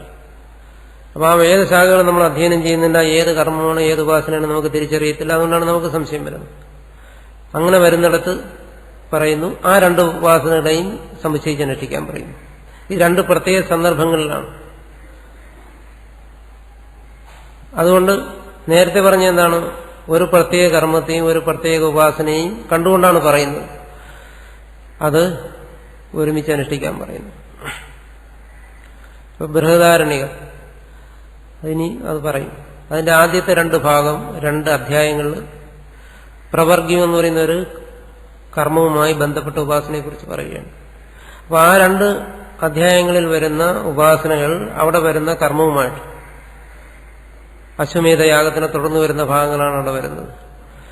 അത് ചെയ്യാൻ പറയുകയാണ്. അവിടെ രണ്ട് ഉപാസനകൾ വന്നു. അവൻ പറയുന്നു അതിനെ സമുച്ചയിച്ച് അനുഷ്ഠിക്കുക, പ്രത്യേകിച്ചല്ല അനുഷ്ഠിക്കേണ്ടത്. അങ്ങനെയാണ് ഇവിടെ വരുന്നത്. അല്ല, നമ്മൾ കർമ്മം എന്ന് പറയുമ്പോൾ എല്ലാ കർമ്മങ്ങളും, ഉപാസന എന്ന് പറയുമ്പോൾ എല്ലാ ഉപാസനകളും എടുത്തിട്ട് ഇവയെല്ലാം കൂടെ ഒരുമിച്ച് അനുഷ്ഠിക്കുക എന്നുള്ള ഒരു അർത്ഥത്തിലല്ല ഇത് മനസ്സിലാക്കേണ്ടത്. അതുകൊണ്ടാണ് ഈ സംശയം വന്നത്. അതുകൊണ്ട് കർമ്മ ഉപാസനയും ഒരുമിച്ച് അനുഷ്ഠിക്കുക എന്ന് പറഞ്ഞതുപോലെ തന്നെ ഒരേ പ്രകരണത്തിൽ വരുന്ന രണ്ട് ഉപാസനകളെയും വെവ്വേറെ അനുഷ്ഠിക്കരുത്, ഒരുമിച്ച് അനുഷ്ഠിക്കണം എന്നാണ് ഇവിടെ പറയുന്നത്. ഇത് രണ്ടും തമ്മിൽ പരസ്പര വിരോധമുണ്ട്. അപ്പൊ കർമ്മവും ഉപാസനയും ഒരുമിച്ച് അനുഷ്ഠിക്കണമെന്ന് പറഞ്ഞതുകൊണ്ട് വേദത്തിലുള്ള എല്ലാ കർമ്മങ്ങളും വേദത്തിലുള്ള ഏതെങ്കിലും ഉപാസനകളുമായി ചേർത്ത് എല്ലാവരും അനുഷ്ഠിച്ചോണമെന്നല്ല ഇവിടെ പറഞ്ഞിരിക്കുന്നത്. അങ്ങനെ ധരിച്ചതുകൊണ്ടാണ് ഈ സംശയം. വേദത്തിൽ ഉപാസനകളെക്കുറിച്ച് ഒരേ പ്രകടനത്തിൽ വരുന്ന രണ്ട് ഉപാസനകൾ അതിനെ ഒരുമിച്ച് അനുഷ്ഠിക്കുക. ഒരേ പ്രകടനത്തിൽ ഒരു കർമ്മവും ഒരു ഉപാസനയും വന്നാൽ അതിനെ ഒരുമിച്ച് അനുഷ്ഠിക്കുക. അതാതിന്റെ അധികാരികൾ എന്നാണ് ഇവിടെ പറയുന്നതിന്റെ താല്പര്യം. അതുകൊണ്ട് സംശയം ന്യായമാണ്. പക്ഷെ അത് നമ്മൾ എപ്പോഴും ഉദ്ദേശിക്കുന്നത് ഇത് പ്രത്യേക അധികാരികൾക്ക് വേണ്ടി പറഞ്ഞിരിക്കുകയാണ്. പ്രത്യേക ശാഖക്കാർക്കാണ് ഇത് അനുഷ്ഠിക്കേണ്ടി വരുന്നത്. അവരുടെ ശാഖയിൽ വരുന്ന കർമ്മങ്ങളും ഉപാസനകളെ സംബന്ധിച്ചാണ് ഈ പറയുന്നതല്ല. അത് ഒരു ശാഖയിൽ ഒരു കർമ്മത്തിനോട് ചേർന്ന് ചിലപ്പോൾ ഉപാസന വരും, എന്നാൽ അത് ഒരുമിച്ച് അനുഷ്ഠിക്കുക. ഒരു ശാഖയിൽ രണ്ട് ഉപാസനകൾ വരും, എന്നാൽ അതിനെ ഒരുമിച്ച് അനുഷ്ഠിക്കുക. അതിനെ വെവ്വേറെ അനുഷ്ഠിക്കരുത് എന്നാണ് ഇവിടെ പറയുന്നതിന്റെ താല്പര്യം. പിന്നെ അമൃതത്വം എന്ന് പറഞ്ഞാലും നമ്മൾ മോക്ഷം എന്നുള്ള അർത്ഥം എടുക്കരുത്. അതിവിടെ നിർദ്ദേശിക്കുന്ന ഫലങ്ങളാണ്. നേരത്തെ കർമ്മ ഉപാസനകളെന്ന് പറഞ്ഞു. അപ്പൊ ആ കർമ്മ ഉപാസനകളിൽ ഹിരണ്യഗർഭ ഉപാസനയാണ് ഒരു കർമ്മത്തോട് ചേർക്കുന്നതെങ്കിൽ ആ ഉപാസനയുടെ ഫലമായിട്ടാണ് ഹിരണ്യഗർഭപ്രാപ്തി വരെയുള്ള ഫലം കിട്ടുന്നത്. അത് ക്രമമുക്തിക്ക് കാരണമാണ്. അതുകൊണ്ടാണ് അതിനെ അമൃതത്വം എന്ന് പറഞ്ഞിരിക്കുന്നത്. അപ്പൊ സ്വർഗത്തിൽ പോകുന്നതിന് അമൃതത്വം എന്ന് പറയുന്നുണ്ട്. പക്ഷെ അത് വീണ്ടും തിരിച്ചു വരുന്നതാണ് മോക്ഷസ്ഥാനമല്ലാന്ന് നമുക്കറിയാം. അതുപോലെയാണ് അമൃതത്വം എന്ന് പറഞ്ഞിരിക്കുന്നത്. മനുഷ്യ ജന്മം അല്ലെങ്കിൽ ഭൂമിയിലുള്ള ജീവന്റെ ജന്മം എന്ന് പറയുന്നത് ക്ഷണികമാണ്. അതിന് എന്താണ് ശതായുർവൈ പുരുഷ, മനുഷ്യ വർഷമനുസരിച്ച് 100 വർഷമേ ഉള്ളൂ പുരുഷായുസ്. ആസ്യമയം ഇതിനുപരിയായിട്ടുള്ള എല്ലാ ലോകങ്ങളിലും വളരെ ദീർഘകാലം ജീവിച്ചിരിക്കാൻ പറ്റുന്നുണ്ട്. ഇതുമായിട്ട് താരതമ്യപ്പെടുത്തുമ്പോൾ അനേക യുഗങ്ങൾ, മന്വന്തരങ്ങൾ വരെ ജീവിച്ചിരിക്കാവുന്ന ലോകങ്ങളുണ്ട്. അപ്പോൾ അതിനെല്ലാം ഈ മനുഷ്യ ജന്മവുമായിട്ട് താരതമ്യപ്പെടുത്തി അമൃതത്വം എന്ന് പറയും. അത് മോക്ഷം എന്നുള്ള അർത്ഥത്തിലല്ല, ഇതിനെ അപേക്ഷിച്ച് അത് ദീർഘകാലം ജീവിക്കുന്നു എന്നുള്ള അർത്ഥത്തിലാണ്. അതുകൊണ്ട് എന്താണ്, കർമ്മമില്ലാതെ കേവല ഉപാസന കൊണ്ട് അമൃതത്വം കിട്ടും എന്ന് പറഞ്ഞു കഴിഞ്ഞാൽ അതിന്റെ അർത്ഥം ഇതാണ്: ഒരു കർമ്മത്തിന്റെ പ്രകടനത്തിൽ ഒരു ഉപാസനയെ നിർദ്ദേശിച്ചാൽ ആ ഉപാസനയെ വിട്ടിട്ട് കേവലമായ കർമ്മം ചെയ്തു കഴിഞ്ഞാൽ ഫലം കിട്ടത്തില്ല. ആ കർമ്മത്തെ വിട്ടിട്ട് കേവലമായ ഉപാസന ചെയ്താലും ഫലമില്ല. രണ്ടും കൂടെ അനുഷ്ഠിക്കുന്നു. അതാണ് അതിന്റെ താല്പര്യം. അതുപോലെ തന്നെ ഒരു പ്രകടനത്തിൽ 2 ഉപാസനകൾ വന്നു കഴിഞ്ഞാൽ ആ 2 ഉപാസനകളെയും ഒരുമിച്ച് അനുഷ്ഠിക്കണം, എന്നാലേ ഫലം ഉണ്ടാകത്തുള്ളൂ പ്രത്യേകം എന്നാണ് ഇതിന്റെ താല്പര്യം. അങ്ങനെ മനസ്സിലാക്കണം. പ്രകൃതി ഉപാസന കൊണ്ട് ഉദ്ദേശിക്കുന്നത് എന്താണ്? എല്ലാ ഉപാസനകളും എന്ന് പറയുന്നത്, ഉപാസന എന്ന് പറയുന്നത് ധ്യാനമാണ്. ധ്യാനത്തെയാണ് ഉപാസന എന്ന് പറയുന്നത്. നമ്മൾ സാധാരണ പറയുന്ന ധ്യാനം തന്നെയാണ് ഇവിടെ വേദത്തിൽ ഉപാസന എന്ന് പറയുന്നത്. വാചം ധേനും ഉപാസീത, ഒരു വാക്കിനെ ധേനുവായി ഉപാസിക്കൂ എന്ന് പറഞ്ഞാൽ വാക്കിനെ ധേനുവാണെന്ന് മനസ്സുകൊണ്ട് ധ്യാനിക്കുക. അങ്ങനെ ഉപാസിക്കുന്നതിന് വേണ്ടിയിട്ട് വേറെ എന്തെങ്കിലും വിശദീകരണങ്ങൾ അവിടെ കൊടുക്കുന്നുണ്ടെങ്കിൽ,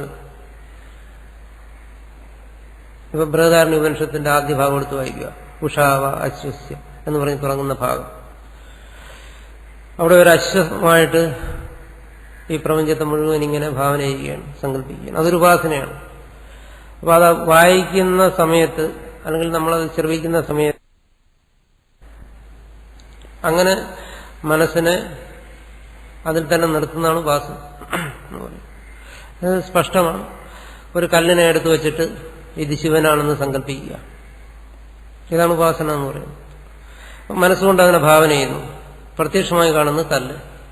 പക്ഷെ മനസ്സുകൊണ്ട് ഭാവന ചെയ്യുന്നത് എന്താണ്? നമ്മുടെ മനസ്സിൽ ഒരു ശ്ലോകത്തിലൂടെയോ അല്ലെങ്കിൽ ഗുരു പറഞ്ഞു തന്ന രീതിയിലോ ഉള്ള ഒരു ശിവരൂപത്തെ അവിടെ ഭാവന ചെയ്യുന്നു. ഇതാണ് ഉപാസന എന്ന് പറയുന്നത്. അപ്പോൾ മുമ്പിൽ കാണുന്ന കല്ല്, അതിനെക്കുറിച്ചുള്ള ബോധം നമ്മുടെ മനസ്സിലുണ്ട്. പക്ഷെ നമ്മുടെ മനസ്സുകൊണ്ട് വേറൊരു രൂപത്തെ ഭാവന ചെയ്യുന്നു. അതിൽ സാളഗ്രാമത്തെ വെച്ചിട്ട് അതിനെ വിഷ്ണുവാണെന്ന് ഭാവന ചെയ്യുന്നു. അല്ലെങ്കിൽ ശ്രീചക്രത്തെ വെച്ചിട്ട് അതിൽ പലതരത്തിലുള്ള ഭാവനകൾ ചെയ്യുന്നു. ഇതൊക്കെ ഉപാസനകളാണ്. ഇത്തരത്തിലുള്ള ഉപാസനകൾ പ്രകൃതിയെ സംബന്ധിച്ചും ചെയ്യുന്നു. ഇന്നിപ്പോ അങ്ങനെ പ്രകൃതി ഉപാസിക്കുന്നവരൊന്നും ഇല്ല. ഇതൊക്കെ ഒരു കാലഘട്ടത്തിൽ നിലനിന്നിരുന്ന മനുഷ്യന്റെ ഉപാസനാ രീതികളാണ്. ശൂന്യതയെ ഉപാസിക്കുന്നവരുണ്ട്. അതുപോലെ തന്നെ സർവ്വകാരണമായിരിക്കുന്ന ഈ പ്രപഞ്ചത്തെ സൃഷ്ടിക്കുന്ന ഒരു ശക്തി, ആ പ്രകൃതിയെ ഭാവന ചെയ്യുക മനസ്സുകൊണ്ട്. അപ്പൊ അത് പ്രകൃതി ഉപാസനയായി. ആ പ്രകൃതിയെ നമ്മൾ ഇന്ന് ഭാവന ചെയ്യുന്നതിനെ എന്താണ്? ചിന്മയിയായി ഭാവന ചെയ്യുന്നു. അപ്പൊ അത് ഉപാസനയായി. ഇന്നത്തെ പൗരാണികമായ ഉപാസനയായി, ദേവി ഉപാസനയായി.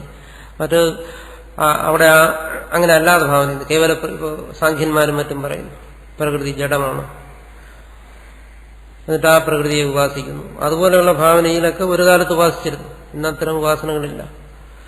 ആ ഒരു കാലത്തുള്ള ആ ഉപാസനയാണ് ഇവിടെ സൂചിപ്പിക്കുന്നത്.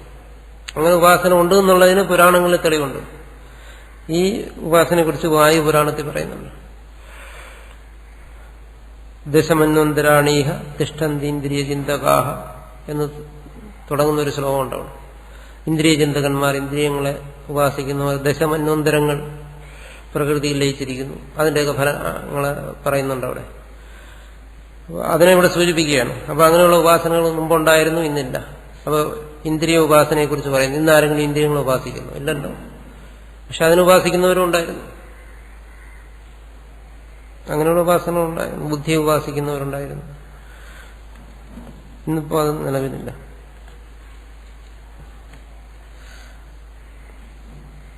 അടുത്ത് പറയുന്നത് പ്രകൃതി ഉപാസന എന്താണെന്ന് ദയമായി വിശദീകരിക്കാം. അത് തന്നെയാണ് നമ്മളിപ്പോൾ ചർച്ച ചെയ്തത്. പ്രകൃതി ഉപാസന മാത്രമല്ല, മനസ്സിന് ഉപാസിക്കുന്നവർ, ഇന്ദ്രിയങ്ങൾ ഉപാസിക്കുന്നവർ, ബുദ്ധി ഉപാസിക്കുന്നവരെ കുറിച്ചെല്ലാം പറയുന്നുണ്ട്. അതിന്റെ ഫലങ്ങളെക്കുറിച്ചും പറയുന്നുണ്ട്. അതൊന്നും ഇന്ന് നിലവിലില്ല. അതിന്റെ സൂചനകളേ ഉള്ളൂ. കഴിഞ്ഞ മന്ത്രത്തിന്റെ സൂക്ഷ്മാർത്ഥം ഒന്നുകൂടി വിശദീകരിക്കാൻ പ്രാർത്ഥിക്കുന്നു. ഈ മന്ത്രത്തിന്റെ സൂക്ഷ്മാർത്ഥമാണ്. സൂക്ഷ്മാർത്ഥം മനസ്സിലാക്കണമെങ്കിൽ ആദ്യ സ്ഥൂലാർത്ഥം മനസ്സിലാക്കണം. സ്ഥൂലാർത്ഥം മനസ്സിലായോ എന്നുള്ളതാണ് ആദ്യത്തെ പ്രശ്നം. അത് കഴിഞ്ഞിട്ട് പിന്നെ സൂക്ഷ്മാർത്ഥത്തിലേക്ക് പോകാൻ പറ്റും. സ്ഥൂലാർത്ഥം എന്ന് പറഞ്ഞാൽ ശങ്കരാചാര്യർ ഇവിടെ പറഞ്ഞിരിക്കുന്ന അർത്ഥം, അത് മനസ്സിലായോ? ഈ പറഞ്ഞിരിക്കുന്ന അർത്ഥമല്ല ഇതിന്റെ സൂക്ഷ്മാർത്ഥം വേറെ എന്തെങ്കിലും ഉണ്ടെങ്കിൽ അത് സ്വയം കണ്ടുപിടിക്കേണ്ടി വരും. ഇവിടെ പറഞ്ഞിരിക്കുന്ന അർത്ഥം നമുക്ക് മനസ്സിലാക്കാൻ ചെറിയൊരു വൈഷമ്യം അനുഭവപ്പെടും. കാരണം വിഷയം പുതിയതായതുകൊണ്ട്, നമുക്ക് പരിചയമില്ലാത്ത വിഷയമാണ്. ഇത് തികച്ചും വേദ പശ്ചാത്തലത്തിലുള്ളതാണ്. ഈ പറയുന്ന കർമ്മങ്ങളുമായിട്ടോ ഉപാസനകളുമായിട്ടോ നമുക്ക് യാതൊരു ബന്ധവുമില്ല. നമുക്ക് കർമ്മങ്ങളെയും ഉപാസനകളെയൊക്കെ പരിചയമുണ്ട്. അത് നമ്മുടെ സാഹചര്യത്തിൽ നമ്മുടെ ചുറ്റുപാടുകൾ നമ്മൾ അനുഷ്ഠിക്കുന്നതാണ്. ആ പരിചയക്കുറവ് കൊണ്ടാണ് നമുക്ക് ഈ പറയുന്ന വിഷയങ്ങൾക്കൊരു ബുദ്ധിമുട്ട് വരുന്നത് മനസ്സിലാക്കാൻ. പക്ഷേ അപ്പൊ പിന്നെ ഇതുകൊണ്ട് നമുക്കെന്താ ആവശ്യമെന്ന് ചോദിക്കും.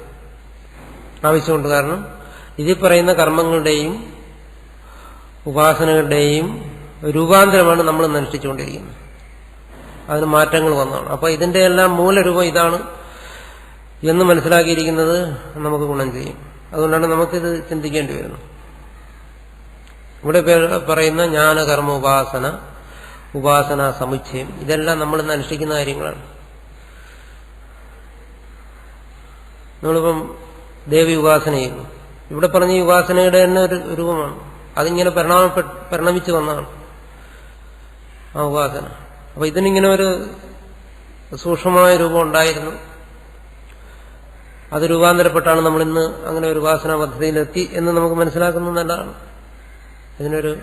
ഇതിന്റെ തുടക്കം വേദത്തിൽ നിന്നാണ് എന്നറിയുന്നത് നല്ലതാണ്. പക്ഷെ അന്നത്തെ ആ ഉപാസനകളും അന്നത്തെ ആ കർമ്മങ്ങളും നമുക്കിന്ന് അറിയത്തില്ല എന്നുള്ളതാണ് അതിന്റെ വാസ്തവം. വ്യക്തമായി അറിയത്തില്ല. പിന്നെ വേദത്തിൽ ഉള്ള ചില സൂചനകളിൽ നിന്ന് നമ്മൾ മനസ്സിലാക്കുന്നതേ ഉള്ളൂ. അപ്പോൾ ഇതിന്റെ അർത്ഥമെന്ന് പറയുന്നത് ഈ ഭാഷ്യത്തിൽ നിന്ന് തന്നെ മനസ്സിലാക്കേണ്ടതാണ്. അതിനാണ് നമ്മൾ ഭാഷ്യം പഠിക്കുന്നത്. ഇതിന്റെ അർത്ഥം ശങ്കരാചാര്യർ കണ്ടെത്തിയ അർത്ഥം, അതാണ് നമ്മൾ മനസ്സിലാക്കുന്നത്. അപ്പൊ ഇതിന്റെ സ്ഥൂലമായ അർത്ഥം, അതായത് ഭാഷ്യകാരൻ പറയുന്ന അർത്ഥത്തെ മനസ്സിലാക്കുക.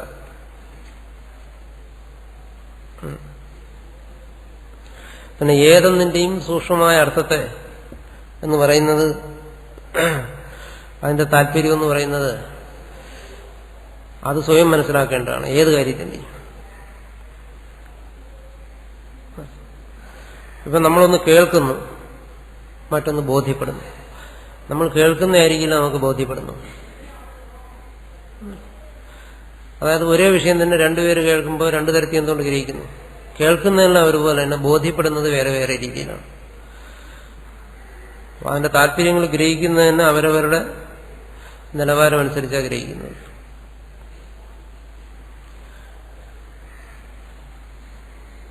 അതുകൊണ്ട് ഇതിന്റെ എല്ലാം പരമമായ താല്പര്യം അവനവൻ ഗ്രഹിക്കുന്നതാണ്. ഇപ്പൊ നമ്മൾ ശരിക്കും സൂക്ഷ്മമായി ചിന്തിച്ചു കഴിഞ്ഞാൽ ഓരോരുത്തർക്കും അവരവരുടെ ദർശനമാണ്, അവരവരുടെ സിദ്ധാന്തമാണ്. ഒരാളിന്റെ ദർശനം, ശങ്കരാചാര്യരുടെ അദ്വൈതമല്ല നമ്മൾ മനസ്സിലാക്കിയിരിക്കും, നമ്മൾ ഓരോരുത്തരും മനസ്സിലാക്കിയിരിക്കും. ശങ്കരാചാര്യരുടെ അദ്വൈതം എന്ന് പറയുന്നത് ശങ്കരാചാര്യരുടെ കയ്യിൽ മാത്രമേ ഉള്ളൂ. നമ്മുടെ കയ്യിലെല്ലാം ഇരിക്കുന്ന അദ്വൈതം നമ്മുടെ സ്വന്തം അദ്വൈതമാണ്. എന്ന് വെച്ചു കഴിഞ്ഞാൽ ഒരാൾ പറയുന്നത് ആ ഭാവത്തിൽ അതേപോലെ വേറെ ആൾക്ക് ഉൾക്കൊള്ളാൻ പറ്റത്തില്ല. അവനവന്റെ സ്വന്തം നിലയ്ക്ക് ഉൾക്കൊള്ളുന്നത്. അപ്പോൾ അതിൽ കുറെ ഭേദഗതികളെല്ലാം വരും. നമ്മൾ ഉൾക്കൊള്ളുന്നത് നമ്മുടെ സ്വന്തം. പിന്നെ രണ്ടും തമ്മിൽ ചില സമാനതകൾ ഉണ്ടായിരിക്കും, അത് ശരിയാണ്. അതുകൊണ്ടാണ് ഈ അദ്വൈതത്തെ വ്യാഖ്യാനിക്കുന്ന ഇപ്പൊ ശങ്കരാചാര്യരുടെ ശിഷ്യന്മാർ തന്നെ എല്ലാവരും ഇതിന് ഒരേ തരത്തിലല്ല വ്യാഖ്യാനിച്ചിരിക്കുന്നു. എന്തുകൊണ്ടങ്ങനെ വന്നിരിക്കുന്നു? ഒരേ തരത്തിലല്ല ഉൾക്കൊണ്ടിരിക്കുന്നു. അപ്പോൾ നമ്മൾ ഉൾക്കൊള്ളുമ്പോൾ ഒരു ദർശനം, ഒരു ആശയം എന്ന് പറയുന്നത് നമ്മുടെ സ്വന്തമായിട്ട് നമ്മൾ ഉൾക്കൊള്ളുന്നു. അതിനെ പിന്നെ നമുക്ക് ശങ്കരാചാര്യരുടെ ദർശനം എന്ന് പറയാൻ പറ്റത്തില്ല, എന്റെ ദർശനമെന്നേ നമുക്ക് പറയാൻ പറ്റും ഓരോരുത്തർക്കും. അതുകൊണ്ട് ഇതിന്റെ പൂർണ്ണമായി പറഞ്ഞിരിക്കുന്ന താല്പര്യം ആണ് നമ്മൾ ധരിച്ചിരിക്കുന്നതെന്ന് അങ്ങനെ ഒരാൾക്ക് അവകാശപ്പെടാൻ ഒക്കത്തില്ല. നമ്മുടെ കഴിവും ബുദ്ധിയും സംസ്കാരവും അനുസരിച്ച് നമ്മളതിനെ മനസ്സിലാക്കിയിരിക്കുന്നു എന്നേ പറയാൻ പറ്റും. അങ്ങനെ ഓരോരുത്തരും മനസ്സിലാക്കുന്നതും ഉള്ളൂ. അതുകൊണ്ട് ആ രീതിയിൽ നമ്മൾ മനസ്സിലാക്കാൻ ശ്രമിക്കുക. പറഞ്ഞ ഭാഗങ്ങളിൽ വിശദീകരണം വേണമെങ്കിൽ വീണ്ടും ആദ്യം മുതൽ ഒരിക്കൽ കൂടി വിശദീകരിക്കുന്നതിനും എനിക്ക് സന്തോഷമേ ഉള്ളൂ. അതിന്റെ സൂക്ഷ്മമായ അർത്ഥങ്ങൾ അവരവർ ഗ്രഹിക്കുക, ഉൾക്കൊള്ളുന്നത് അവരവരുടെ നിലയിലാണ്.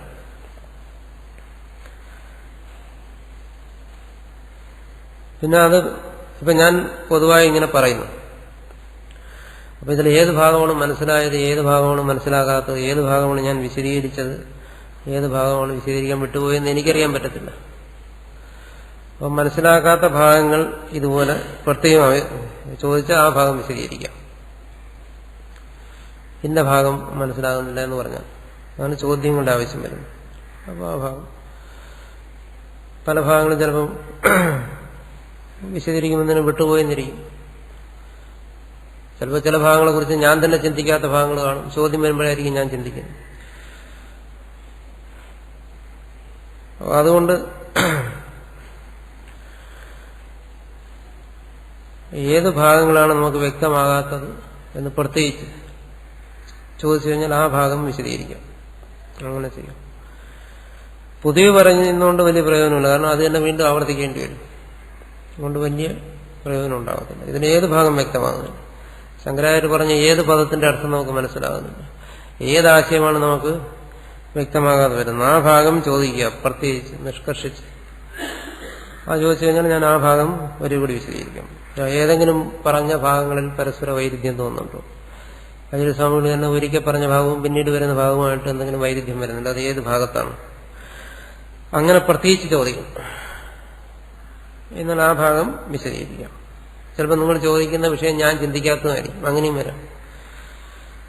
അപ്പോൾ എനിക്കും അത് ചിന്തിക്കുന്നതിന് സഹായമായിരിക്കും. ഇതിന്റെ ഒരു സർവജ്ഞനായിട്ടിരുന്നുകൊണ്ടല്ല ഞാനിവിടെ പ്രസംഗം നടത്തുന്നത്. അതുകൊണ്ട് അത് ഏത് ഭാഗമാണെന്നുള്ളത് വ്യക്തമാക്കുക. ഏത് ഭാഗം മനസ്സിലായി? ഇനി ഒന്നും മനസ്സിലായില്ല. ഏത് ഭാഗമെന്ന് പറയാൻ പറ്റാത്ത ഒരു മനസ്സിലാകലാണെങ്കിൽ അതൊന്നും മനസ്സിലാകാത്തതാണ്. ശരി, അങ്ങനെയാണെങ്കിൽ ആദ്യം പോലെ വീണ്ടും തുടങ്ങാം. അത് കുഴപ്പമില്ല, കാരണം ഇതിനൊരു പ്രയോജനം വരണമല്ലോ. ഇത് 3 6 മന്ത്രങ്ങൾ. ഈ 6 മന്ത്രങ്ങളിൽ പറയുന്ന വിഷയങ്ങൾ, ഇവയുടെ പരസ്പര ബന്ധം, ഇതിന്റെ സാദൃശ്യം തർക്കശാസ്ത്രത്തിൽ പറയും. സാധർമ്മ്യ വൈധർമ്മ്യ വിചാരം എന്ന് പറയും, തർക്കത്തിൽ പറയുന്നത്. അതുപോലെ 2 വിഷയങ്ങൾ കിട്ടിക്കഴിഞ്ഞാൽ അതിന്റെ സാധർമ്മ്യ വൈധർമ്മ്യം, എന്തിനെല്ലാം സമാനതകളുണ്ട്, എന്തിനെല്ലാം സമാനതകളില്ലാതെയുണ്ട്, ആ തരത്തിൽ ചിന്തിക്കുക. അങ്ങനെ ചിന്തിച്ച് കഴിയുമ്പോൾ ആ പറയുന്ന കാര്യം നമുക്ക് മനസ്സിലാവും. അതിനെന്തെങ്കിലും സംശയം ഉണ്ടെങ്കിൽ അതും പരിഹരിക്കാം. അതുകൊണ്ട് ഏതാണ് എന്ന് വ്യക്തമായി ചോദിക്കുക. ഇന്ന ഭാഗം, ഇന്ന മന്ത്രം, അല്ലെങ്കിൽ ഇന്ന ആശയം, അത് മനസ്സിലായില്ല എന്ന് പറഞ്ഞാൽ അത് വിശദീകരിക്കും. അപ്പൊ ഇതെല്ലാം ഇതിനെക്കുറിച്ച് ചിന്തിക്കുമ്പോഴെല്ലാം നമ്മൾ മനസ്സിലാക്കണം, ഒരിക്കലും മറക്കാതെ മനസ്സിലിരിക്കണം. ഇത് 10 5000 വർഷങ്ങൾക്ക് മുമ്പുള്ള കർമ്മങ്ങളെയും ഉപാസനകളെയും കുറിച്ച് പറയുന്നതാണ്. ആ കർമ്മങ്ങളും ഉപാസനകളും നമുക്ക് പരിചയമില്ല, എന്നാലും നമുക്കത് പരിചയമുണ്ട്. അത് പരിണമിച്ച് നമ്മുടെ മുമ്പിൽ വന്ന രൂപത്തിലുണ്ട്.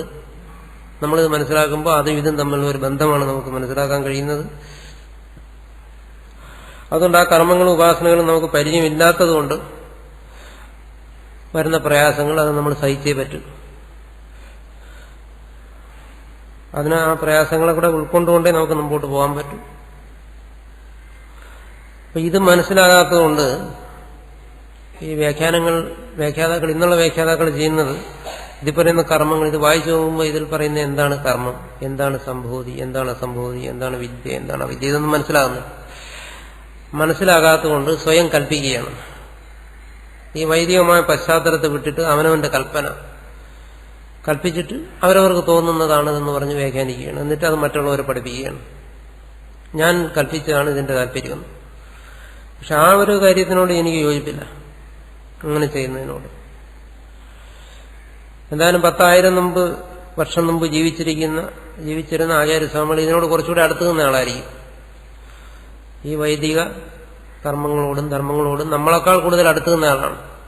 അപ്പൊ സ്വാഭാവികമായിട്ടും ഇതിനെക്കുറിച്ച് കുറച്ചുകൂടി നമ്മളെക്കാൾ അടുത്തറിഞ്ഞ ആളെന്നുള്ള നിലയ്ക്ക് അത്തരം പ്രാചീനന്മാരായ ആചാര്യന്മാരുടെ അർത്ഥത്തെ അവലംബിച്ചുകൊണ്ട് നമുക്ക് ചിന്തിക്കാം.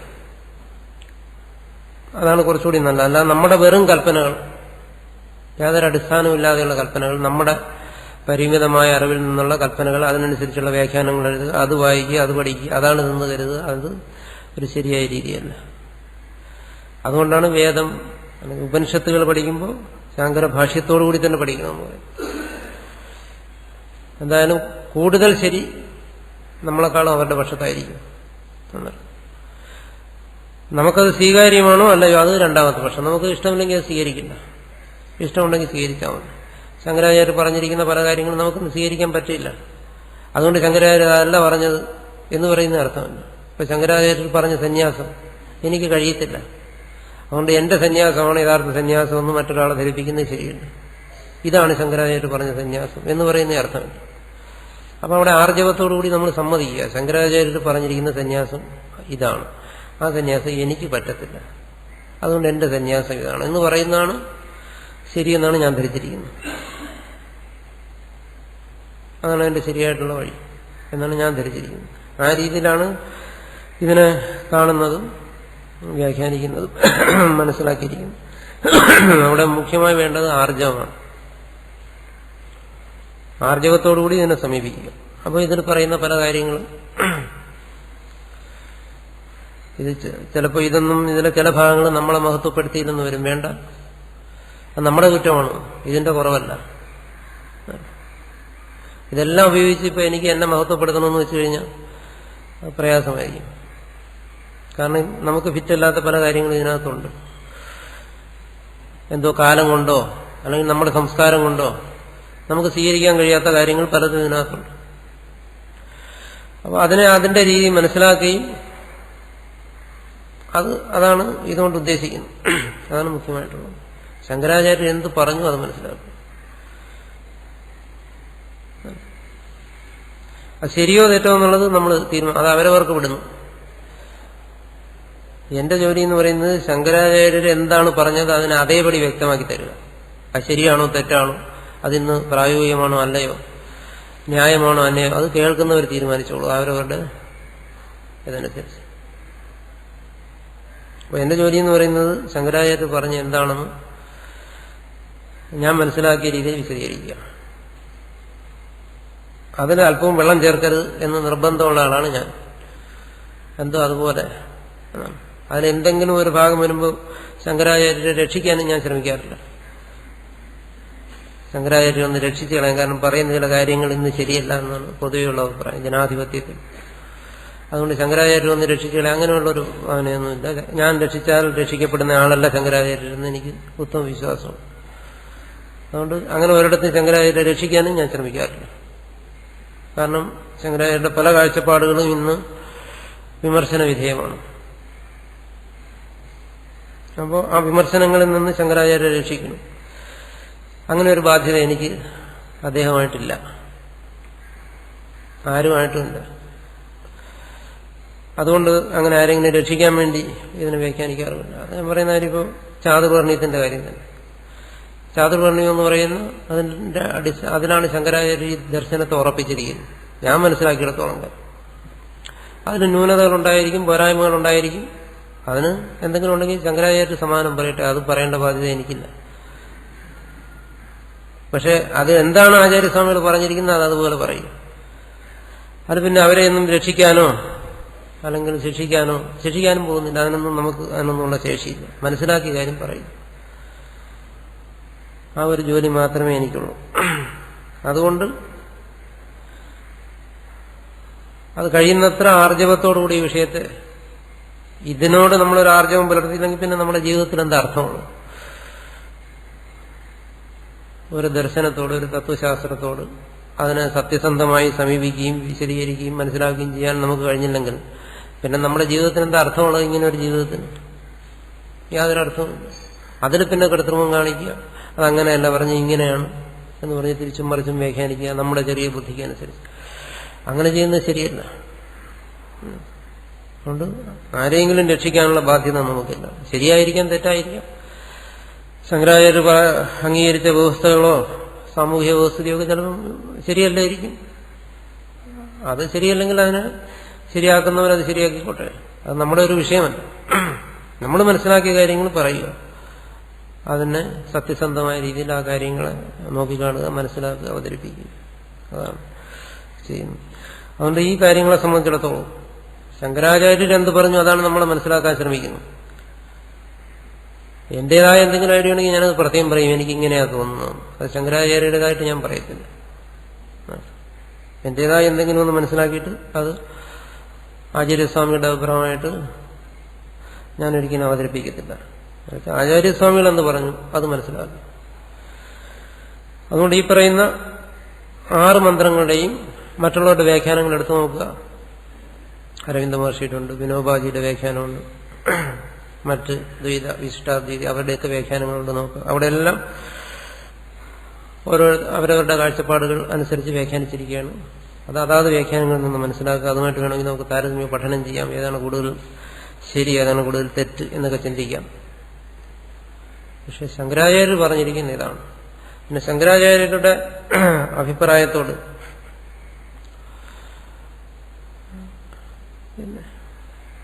ഉള്ള ഒരു പ്രത്യേകത എനിക്ക് മനസ്സിലായിട്ടുള്ളത്, അത് പറയുന്ന കാര്യങ്ങൾക്ക് ഒരു വ്യക്തതയുണ്ട്. നമ്മൾക്ക് ചിലപ്പോൾ അത് അവ്യക്തമായി അനുഭവപ്പെടുന്നുണ്ടെങ്കിൽ നമുക്കത് മനസ്സിലാകാത്തതുകൊണ്ടാണ്. മനസ്സിലാകുന്ന ഭാഗത്ത് വ്യക്തതയുണ്ട്, വളരെ വ്യക്തത, വളരെ വ്യക്തമായിട്ടാണ് കാര്യങ്ങൾ പറയുന്നത്. ആ വ്യക്തത പല ഭാഗത്തും മറ്റുള്ളവരിൽ കാണുന്നില്ല. അതാണ് ഇതേ ഉപനിഷത്തിന്റെ തന്നെ ദ്വൈത ഭാഷ്യം ഞാൻ മനസ്സിലാക്കാൻ ശ്രമിക്കും. ഇതുപോലെ മറ്റുള്ളവർ പറഞ്ഞു കൊടുക്കാൻ ശ്രമിക്കുന്നുണ്ട്. ദ്വൈതികളെ തന്നെ പഠിപ്പിച്ചിട്ടുണ്ടെന്ന് പറയാം. പക്ഷെ പല ഭാഗങ്ങളും വ്യക്തമല്ല. രാമാനുജന്റെ ഭാഷ എടുത്ത് നോക്കിക്കഴിഞ്ഞാൽ അവിടെ വ്യക്തമല്ല, കാര്യങ്ങൾ വിശദീകരിക്കുന്നില്ല. നമുക്ക് പല സംശയങ്ങളും വരുന്നു അവിടെ.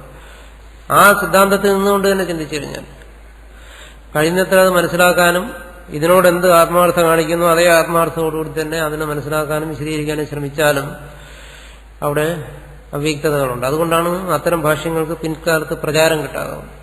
പക്ഷെ ശങ്കരാചാര്യ ഭാഷ്യത്തെ സംബന്ധിച്ച് അങ്ങനെയല്ല. അത് കൂടുതൽ വ്യക്തമാണ്. പറയുന്ന കാര്യങ്ങൾ വളരെ യുക്തിയുക്തമായി സമർത്ഥിക്കുന്നു. അതുകൊണ്ട് മറ്റ് ഏതെങ്കിലും ഒരു ഭാഷ്യം വ്യാഖ്യാനിച്ചാലും നമുക്ക് ഇത്രയും വലിയ വ്യക്തത അതിൽ കിട്ടാൻ ചാൻസ് കുറവാണ്. പിന്നെ നമുക്ക് വരുന്ന സംശയം, ഇതിൽ പറയുന്ന പല പദങ്ങളും സംഭൂതി, അസംഭൂതി, വിദ്യ, അവിദ്യ, നമ്മൾ കേട്ട് ഇരിക്കുന്ന അർത്ഥങ്ങളല്ല ഇവിടെ പറയുന്നു. ഈ അർത്ഥങ്ങൾ ശങ്കരാചാര്യർ ഈ ഒരു വ്യാഖ്യാനത്തിന് വേണ്ടി ഈ അർത്ഥങ്ങൾ കണ്ടുപിടിച്ചാണോ എന്ന് സംശയം വരും. അതല്ല. കാരണം ഈ പറയുന്ന മിക്കവാറും എല്ലാ അർത്ഥങ്ങളും നിരുക്തത്തിന്റെ പിൻബലമുണ്ട്. അല്ലെങ്കിൽ ഏതെങ്കിലും ഉപനിഷത് ഭാഗങ്ങളിൽ ഇതേ അർത്ഥത്തിൽ ഈ ശബ്ദങ്ങൾ ഉപയോഗിച്ചിട്ടുണ്ട്. സംഭൂതി ശബ്ദത്തിന് വിനോബായും മറ്റും വേദത്തിൽ തന്നെ മറ്റു പ്രകരണങ്ങളിൽ ഇന്ന അർത്ഥത്തിൽ പറഞ്ഞിട്ടുണ്ടെന്ന് പറഞ്ഞെടുത്ത് കാണിക്കുന്നുണ്ട്. അപ്പോൾ അതിനുമൊക്കെ ഒരു സാങ്കത്യമുണ്ട്. എന്നാൽ തന്നെയും ആചാര്യസ്വാമികളുടെ ഭാഷ്യത്തെ സംബന്ധിച്ച് നോക്കുമ്പോൾ അതിന് ഈ ശബ്ദങ്ങൾക്കെല്ലാം മറ്റു ഉപനിഷത് ഭാഗങ്ങളിൽ ഈ അർത്ഥത്തിൽ പറയുന്നുണ്ട്. ഇപ്പൊ വിനാശം, അസംഭൂതി, ഇതൊക്കെ ഈ പറയുന്ന അർത്ഥം വരത്തക്ക രീതി പറയുന്നുണ്ട്. മൃത്യു സ്വാഭാവിക കർമ്മമാണ്, മൃത്യുവർമ്മ അമൃതം ഗമയ, അവിടെയൊക്കെ മൃത്യു ശബ്ദത്തിന് ഇതുപോലെയുള്ള അർത്ഥം വരുന്നുണ്ട്. അവിടെ അത് വ്യാഖ്യാനിക്കുന്നുണ്ട്. അതുകൊണ്ട് ആ വ്യക്തത അതാണ് ഇതിൽ കൂടുതലായി കാണുന്നത്. അതുകൊണ്ട് ഈ പറയുന്ന 6 മന്ത്രങ്ങൾ നമ്മൾ ഒന്നുകൂടി ചിന്തിച്ചു നോക്കുക. എന്നിട്ട് അതിൽ ഇന്ന ഭാഗം മനസ്സിലായിട്ടില്ല, കൂടുതൽ വ്യക്തമാക്കണം എന്നുള്ളത് പ്രത്യേകിച്ച് ആവശ്യപ്പെടുക. അടുത്ത ക്ലാസ്സിന് ഞാൻ ആ ഭാഗങ്ങൾ വ്യക്തമായി വിശദീകരിക്കാം. എന്തായാലും നമ്മൾ ഈ ഈശാവാസ്യ ഉപനിഷത്ത് പഠിച്ചിട്ട് ഈ ഭാഗങ്ങൾ മനസ്സിലാകാതിരിക്കരുത്. മനസ്സിലാക്കണമെന്ന് താല്പര്യമുള്ള ഒരാൾ ഇത് മനസ്സിലാകാതെ വരരുത്. അതുകൊണ്ട് ഇതിനെ ഒരു ചർച്ച ചെയ്തിട്ട് ഈ 6 മന്ത്രങ്ങൾ 3 രണ്ടായി തിരിച്ചു വെച്ച്, ആദ്യത്തെ 3, രണ്ടാമത്തെ 3 ചർച്ച ചെയ്ത് ഏത് ഭാഗമാണ് നമുക്ക് മനസ്സിലാകാത്തെന്നുള്ളത് ആവശ്യപ്പെട്ടാൽ അത് അടുത്തു വരുന്ന ക്ലാസ്സിൽ നമുക്കത് ആ സംശയങ്ങൾ ദൂരീകരിക്കാം.